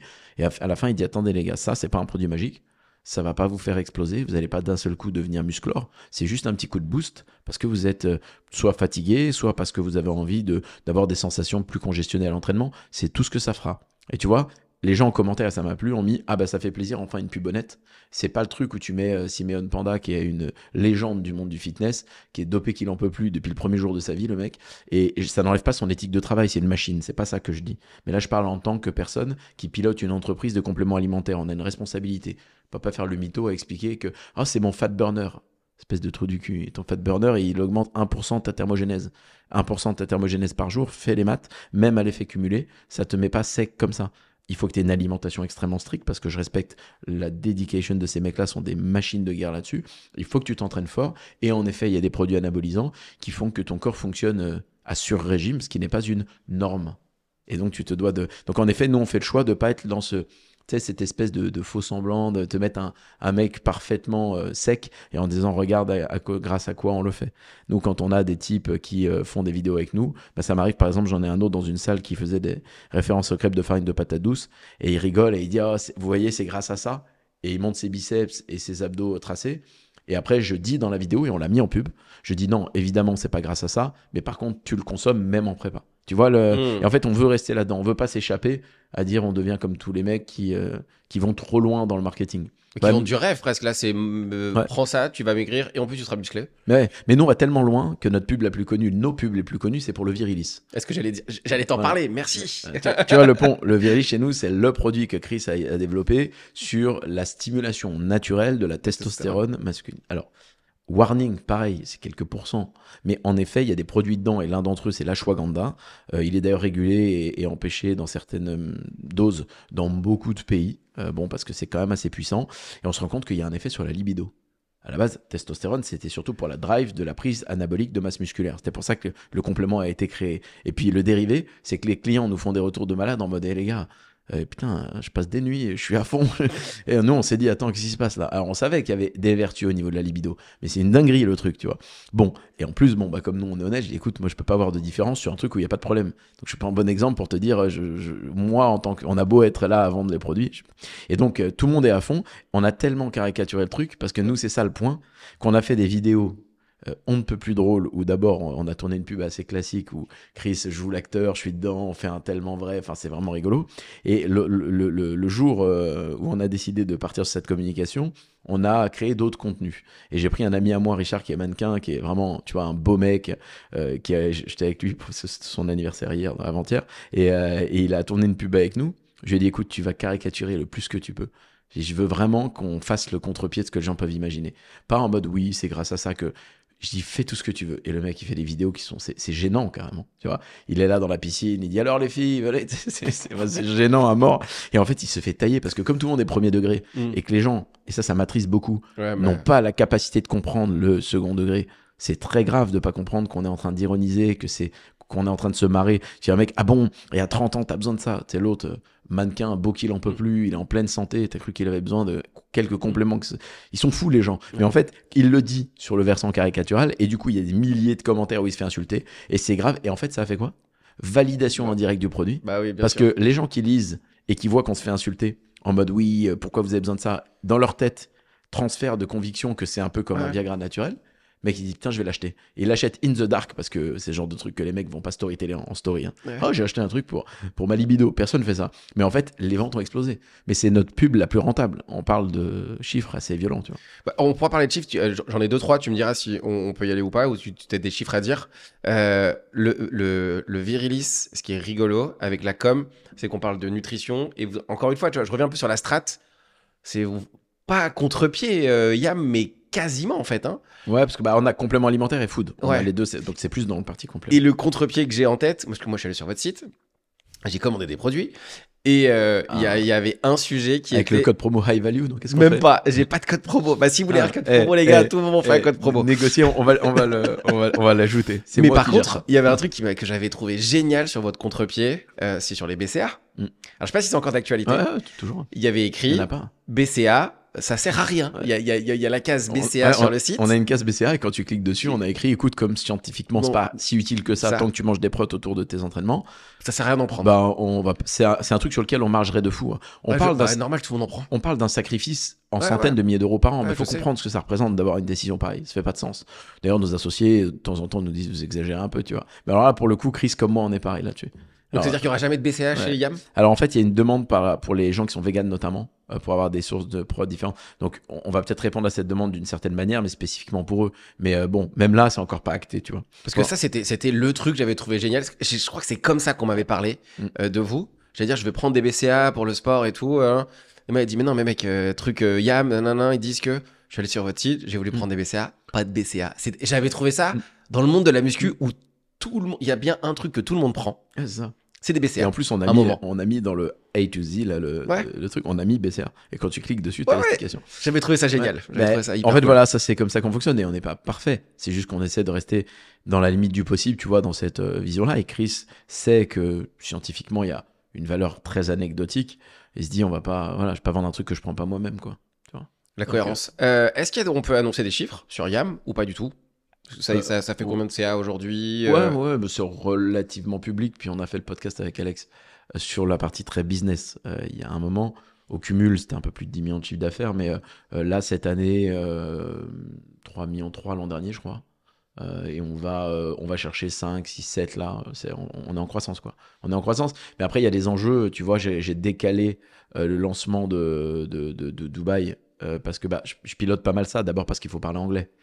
Chris n'avait pas encore le niveau anglais, son asset, et puis on se répartit comme ça, et parce qu'il fallait se focaliser. Encore une fois, les enjeux de stock, là on attaque le B2B, donc si tu veux, c'est des clients qui te demandent d'un seul coup des centaines et des centaines de pots de produits. Si tu sais pas les fournir, ça s'arrête, ça marche pas. Donc nous, tous les branle-back en back les fournisseurs, attention, on a besoin.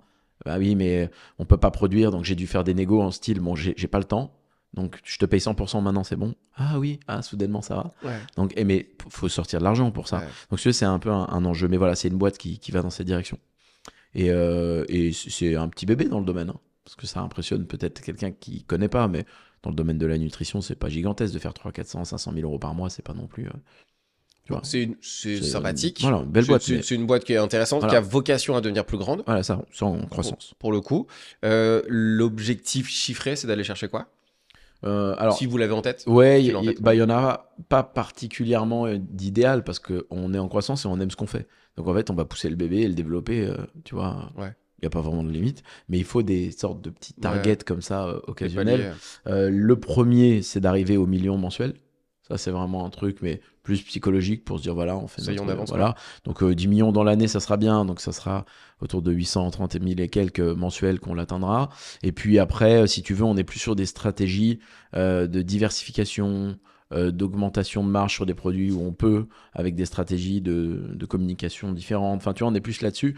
On n'est pas dans cette espèce de quête à la billion-dollar compagnie. Ça, pour le coup, nos associés le sont, puisque le but de Green Bull, c'est de devenir une licorne et donc une société valorisée plus d'1 milliard de dollars.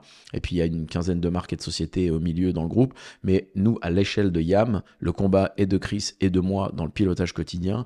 Ça n'est pas de faire le Apple de la nutrition, parce qu'on sait aussi le niveau de sacrifice que ça demande. Et on sait qu'à un moment donné, et j'en parlais avec un des associés il n'y a pas longtemps, j'ai l'humilité de savoir que j'aurais été très très mauvais au début s'il fallait aider Chris, parce que j'aurais empêché la vélocité qu'il a mise, qui est essentielle à la croissance qu'il a eue, parce que j'aurais dit, attends, t'as même pas signé de contrat et tu acceptes des produits. Et en fait, c'est ça qui a fait la magie. Donc moi, j'aurais tué dans l'œuf le projet si j'avais été là au début. Je connais ma pente naturelle. Je sais aussi que je pense, au bon moment, au bon endroit, au moment où c'est nécessaire de processer. J'ai créé des Gantt pour que les gens se rendent compte que il y a tout en février, là, vous voyez bien, ça va pas. On a des opérations commerciales, j'ai créé un tableau très simple dans lequel chacun sait, je crée un cahier des charges en amont, tu vois, je fais des trucs chiants comme ça. Et comme ça, mes prestataires pour les mails, que tu connais d'ailleurs, notre prestataire email, qui est génial, le prestataire pour le media buying, etc., ou nos équipes en interne, elles savent pour cette OP commerciale, le but c'est ça, est-ce que c'est héroïste, est-ce que c'est la lifetime value, est-ce qu'on mise sur plus de awareness, de visibilité, donc de followers, c'est quoi le but principal, ensuite comment on parle aux gens, qu'est-ce qu'on dit, tu vois, j'ai processé, je sais que je suis bon là-dedans et que c'est le bon moment pour le faire, mais quand on va avoir un certain seuil de croissance et qu'on va passer un cap, et notamment un nombre de collaborateurs, j'ai conscience qu'il faudra quelqu'un d'autre. Il faudra quelqu'un qui a l'habitude de gérer ça, et c'est ce moment où tu recules et où tu dis vas-y, à toi. Et ça demande un peu de conscience de soi, des autres et du monde, et donc d'humilité, à comprendre que tu n'es pas Dieu et qu'il y a un moment où tu auras une limite. Et je sais déjà que ça va se produire. Je sais qu'il y a un moment où je ne serai pas sur le terrain. Tu sais où est-ce qu'elle se situe, cette limite? Je pense qu'elle va se situer dans une notion d'internationalisation vraiment importante pour du scale, et notamment au moment où on va, si on le fait, investir quelques millions d'euros pour avoir un ou des laboratoires ou une warehouse, donc un entrepôt de stockage, parce que ce sont des postes de dépenses très élevés, et que si tu maîtrises ta verticale, forcément, ton augmentation de marge et ton pouvoir de contrôle est supérieur, mais c'est un autre métier. Ouais. Gérer une usine avec des 3-8, avec des labos, avec des PhD en pharmacie, c'est pas mon job ça. Tu vois, je ferai au début s'il faut, mais tout de suite, mon premier truc, c'est de dire, corrélé à ces investissements-là, il faut un bon. Et c'est pas moi. Donc là, c'est nickel game en France, si j'exagère. C'est d'abord intégration du marché total francophone, je pense, hein, c'est Belgique. Ouais, c'est ça. On voit un peu aussi. Européen. Ouais, mais on est très France, parce que pour l'instant... On ship, on envoie si quelqu'un veut, mais la réglementation pour vendre dans le pays, elle est différente par pays. Ah oui, parce que l'Europe, c'est quand ça nous arrange. Ouais. Mais par contre, sur la food, il faut qu'on se tape des déclarations par pays. Il n'y en a pas un qui est d'accord. C'est génial. C'est vrai que y a sur les compléments, si on reste là-dessus, et pour montrer à quel point le marché, pour les gens qui peuvent s'imaginer, ils ont un mec qui a fait de la muscu, on fait des on fait des compléments alimentaires, ils ont des fonds, ils ont un peu d'argent. C'est chaud. C'est plus facile aujourd'hui même sur Amazon, hein, si on commande sur Amazon, il y a les complémentaires qui viennent d'Angleterre par exemple, qui revenaient ça vient d'Angleterre, il y a pas le même taux de trucs, Allemagne. Voilà. C'est une intégration. Je pense que les gens pensent que ça doit être facile. C'est une horreur. C'est vraiment pas tant mieux, par évident. Contre. Oui, est-ce que ça fait un tri sélectif qui contrôle, enfin tu vois, nous on en a plein. En plus, nous on a des protocoles de malade. Maintenant on teste les produits de tous les lots. Comme ça, les clients, quand ils demandent, on leur envoie, ils savent ce qu'il y a dedans. Enfin, tu vois, c'est surtout que c'est important. Hein. Le monde de la nutrition a subi beaucoup de ces problématiques ces derniers temps, et je trouve que c'est très bien. Ça force à les marques qui sont souvent victimes de labos malveillants. C'est pas conscient. Hein. Ouais. La marque, elle se suicide pas à être conne au point d'acheter un produit au prix d'achat, mais de réduire la qualité de ce qu'il y a dedans volontairement. Pourquoi faire ça? Si c'est pour avoir un prix d'achat plus bas, je veux bien. Mais si c'est pour acheter au prix du marché, par là même, c'est QFD, tu vois bien que le mec il s'est fait avoir. Et il faut faire attention. Donc tu vois, il y a aussi tout un process que je trouve qualitatif. Et tu vois, on ouvre les Émirats l'an prochain, donc on a fait toutes les validations, licences, etc. Ça a mis 1 an et demi. C'est des malades. C'est-à-dire qu'ils testent tout dans tous les sens. Là, il y a trop, 20 grammes c'est trop, 15 maximum. Enfin, tu vois, c'est fou. Donc, t'as des allers-retours, étiquettes, produits. Mais c'est passionnant. Donc, je pense qu'à ce moment-là, il y aura une limite, ouais. Il y a dans la nutrition, il y a des modes. Il y a beaucoup de modes qui, bon, les basiques restent les mêmes, mais la manière de les utiliser évolue. Dans la communication aussi, là, la communication, alors tu vas avoir le lien où je veux aller. Il y a les sports de combat. Ah, ouais. Les sports de combat, actuellement, ça a une hype de fou sur beaucoup d'aspects. Il y a Yam et il y a toi, les deux sujets. Yam va aller sur le sujet de la nutrition des combattants ou pas du tout? Un peu, mais j'étais hier avec un combattant MMA qu'on sponsorise à Paris. Je suis toute la semaine prochaine à Nice avec Boxing Squad, Aldric, Manon et tous les combattants qu'on sponsorise désormais avec Yam. Donc oui, mais on a créé un produit, là, un petit booster, je peux t'en parler maintenant parce qu'il sera sorti, qu'on a appelé Mawashi. Voilà, ça m'est venu comme ça c'est un petit booster où il y a vraiment beaucoup de caféine, qui est vraiment, c'est un truc qu'on lance en édition limitée pour voir un peu comment le marché réagit, mais c'est surpuissant et ça répond à une demande du marché pour des sports qui demandent une grosse intensité sur une courte période. Et voilà, on l'a appelé Mawashi parce que c'est le nom d'un coup de pied circulaire, Ouais. pour ceux qui savent pas. Donc on rentre sur ce terrain, tu vois, et voilà, on va essayer d'aller dans cette direction, mais de toute façon, les règles de la nutrition et de la supplémentation sont les mêmes, plus ou moins, quand tu veux avoir de l'anabolisme musculaire, sont les mêmes quand tu décides d'être endurant. Enfin, il y a des grands standards, quoi.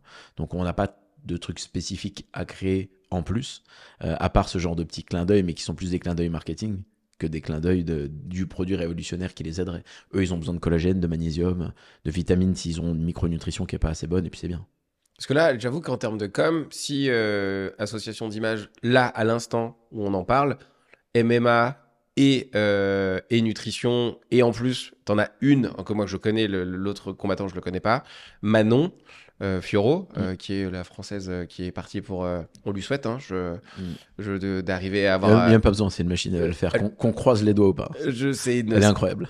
En tout cas, ces derniers combats, moi je la suivais, je la connaissais avant de savoir que tu bossais avec elle, Ok, que je suis le MMA depuis le lycée, ok. Ah ouais, t'es chaud. depuis l'époque Crocop, tous ces trucs-là, Ah ouais. donc Ah, K1. Je devrais te présenter Christophe Midou, tu vas l'adorer. Ah bah, il y a des chances. C'est Je une- pense qu'on aura des athlètes de MMA à un moment ou un autre Ok. dans le podcast. Donc je connais à cause d'un pote qui lui Ok. adorait ça, qui faisait Ok. qui faisait des combats on appelait de pancrace Ok, ah ouais. dans Paris, clandestin. Et vous t'y étiez- allais pour le voir? Bah, on regardait les. Lui, il était. Bon, faudrait que je te montrerai après, mais Ok. c'était un Golgoth. Ok. Et j'ai fait de la prépa mentale avec lui en bodybuilding. Donc je connais Super, le, ok. le délire de la prépa mentale dans bodybuilding, à quel point Ah, c'est un sport incroyablement dur. horrible. On avait des sessions petit partage où il me disait, on était en face à face, au moment de la sèche. C'est là où on parlait le plus souvent. Ouais. Parce que quand tout va bien, en tout cas quand tu pousses et tout, ça allait entre guillemets, c'était plus facile. C'est facile en prise de masse. Mais en prépa où tu te lèves la nuit, où tu rêves que tu bouffes, tout ça. On était plusieurs athlètes, comme ça on ne saura pas qui c'est. Il me regarde comme ça, il me fait juste, je te le dis, je suis sous testo là. Je suis en mode genre je suis au taquet. Ouais. Je va pas falloir trop me chauffer. Il est possible que je te dévisse la tête C'est ouf. sans. Alors qu'il me fait, mec, je t'aime, genre t'es mon ami, Ouais, genre mais on c'est est. hormonal. Hein. Il m'a dit juste, je te le dis, là maintenant, me chauffe pas trop. Genre viens pas trop me chercher parce que je risque de t'emplâtrer. Bon, lui, il commence. En plus, mais t'as vu, ça rappelle un bon truc qu'on est hormonaux et sanguins avant d'être culturel et psychologique. Ouais, c'est. Petit rappel qui passe comme ça. Et en plus, et on est amis, et on se connaît bien, et on sait pourquoi on était là, et on sait où on allait. Donc c'était assez drôle. Mais cette association qu'il peut y avoir entre Yam et les sports de combat, stratégiquement parlant, si on fait un peu, si on va un peu, on discute un peu là-dessus, ce serait pas complètement con d'y aller. Surtout qu'en plus, toi, dans ton contexte, t'as Manon, et tu fais aussi de la prépa mentale avec elle. Ouais, enfin juste oui. En tout cas, t'en parles de temps en temps, mais en tout cas, il y a le sujet de la prépa mentale qui est venu de temps en temps. Ouais, parce qu'elle m'a sollicité pour ça après sa réparation du genou et l'opération. Je ne suis pas préparateur mental, ce n'est pas mon étiquette. Faut pas m'écrire pour ça. Je savais que j'allais Tout dire comme ça, je fais que pas de t'allais dire coaching. Non mais Ouais, je je fais sais, exprès mais- parce qu'après on m'écrit est-ce que tu peux. Il y a même des équipes de France connues, de sport de combat connues, qui après avoir découvert sur RMC il y a 1 an et demi que je travaillais avec elles sur la prépa mentale, qui ont dit est-ce que vous voulez pas. Je dis merci, c'est très gentil, mais non, je grosse hack rien, c'est pas mal. Ouais. Je veux pas d'autorité là-dessus. J'ai répondu à une amie que je connais depuis 12 ans, que je soignais quand elle était au club de karaté de Christophe Pina en tant qu'ostéopathe parce que j'étais bénévole là-bas, avant d'arrêter de vivre de cette activité. Et je l'ai aidée parce qu'elle a demandé et qu'on s'entendait bien. et qu'elle voulait être à l'aise avec quelqu'un comme moi. Mais en vérité, on a vite pivoté. Aujourd'hui, elle a même quelqu'un d'autre, Pauline, qui est géniale, qui elle est prépa mentale et c'est plus son métier, qui l'aide sur des trucs de, tu vois, tous les outils que moi j'ai pas dans ma caisse à outils, et c'est génial. Et du coup, je m'occupe plutôt communication, visibilité, médias. Je lui ai trouvé la prof d'anglais qu'il fallait pour elle, tu vois, pour qu'elle développe. Donc, je suis plus ces petits trucs. Un peu agent, quoi, presque. Ouais, plus pour ces trucs de fond. Et tu vois, les médias ensemble, on les fait à l'UFC, on était à Atlantic City là. Je traduis, je suis à ses côtés. Enfin, tu vois, j'aide aussi parce qu'Aldric, il peut pas tout faire.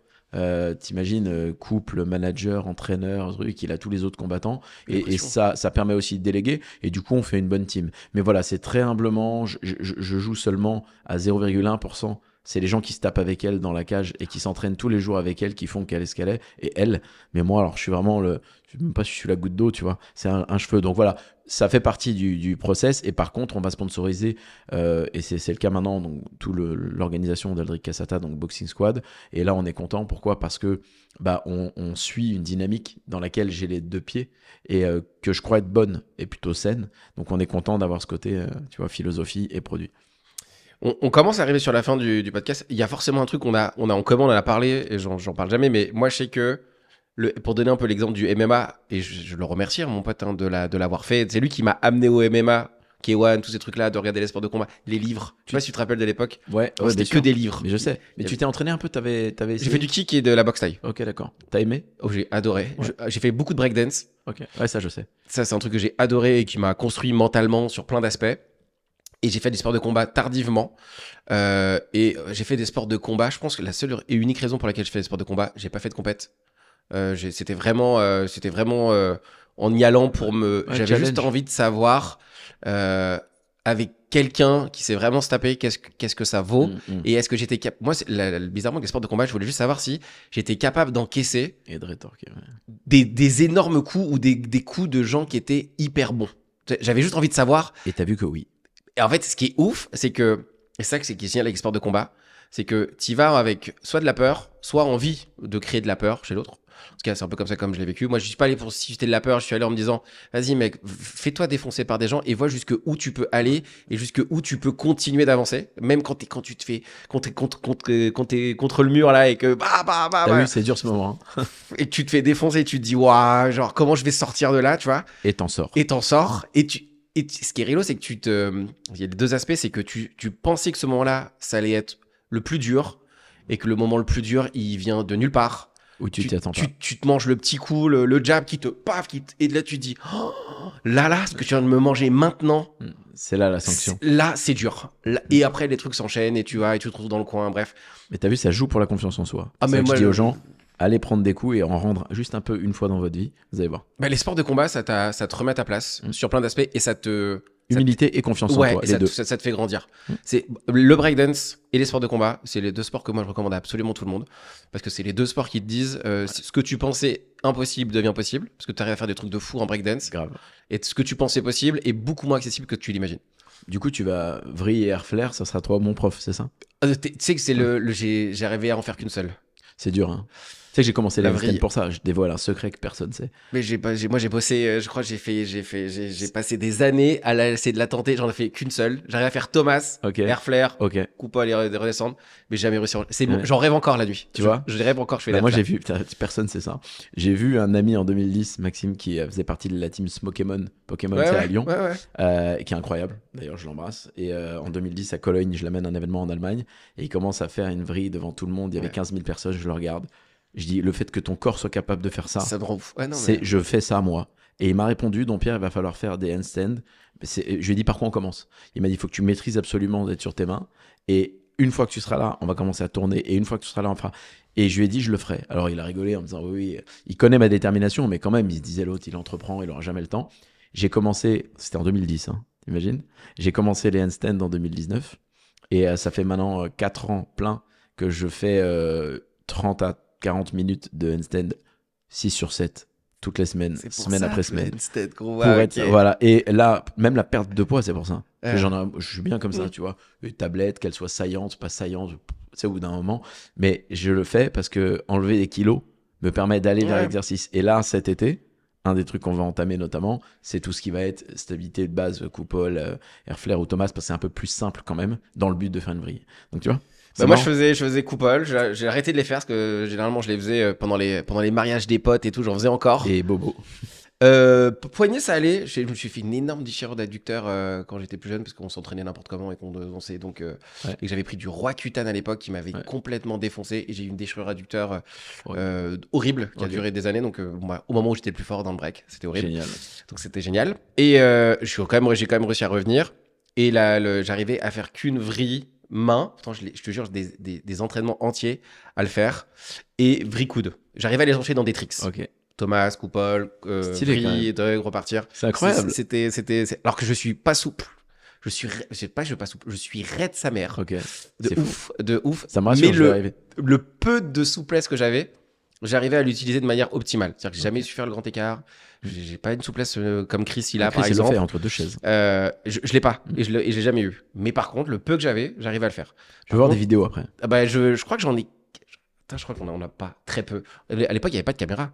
Ouais, ah oui. Bizarrement. Oui, c'est vrai. On est vieux. À l'époque, il n'y avait pas autant de téléphones que maintenant où il y avait des trailers. C'est bizarre. Bon, bref. Comme moi, j'aimerais bien avoir mes 3.6 flip de quand j'étais skater à Lyon et tout. Mais j'ai une petite vidéo où je fais des coupoles, mais j'ai pas de. Et c'était les dernières années.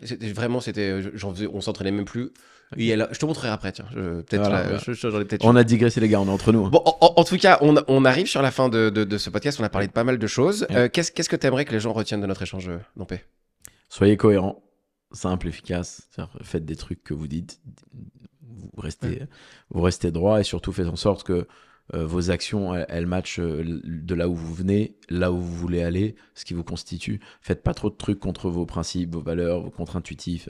Faites attention à ça, parce que ça marche pas en fait. Il faut simplement être soi-même et avancer comme on peut, en ayant conscience qu'on est insignifiant à l'échelle de l'univers. Eh ben écoute, on terminera là-dessus. Merci infiniment, Dompé. Nous, on se recroisera forcément très vite, je pense, dans pas très longtemps. Ouais. Merci beaucoup d'être venu jusqu'à nous et je te souhaite une super journée et à très vite. Merci, Roger.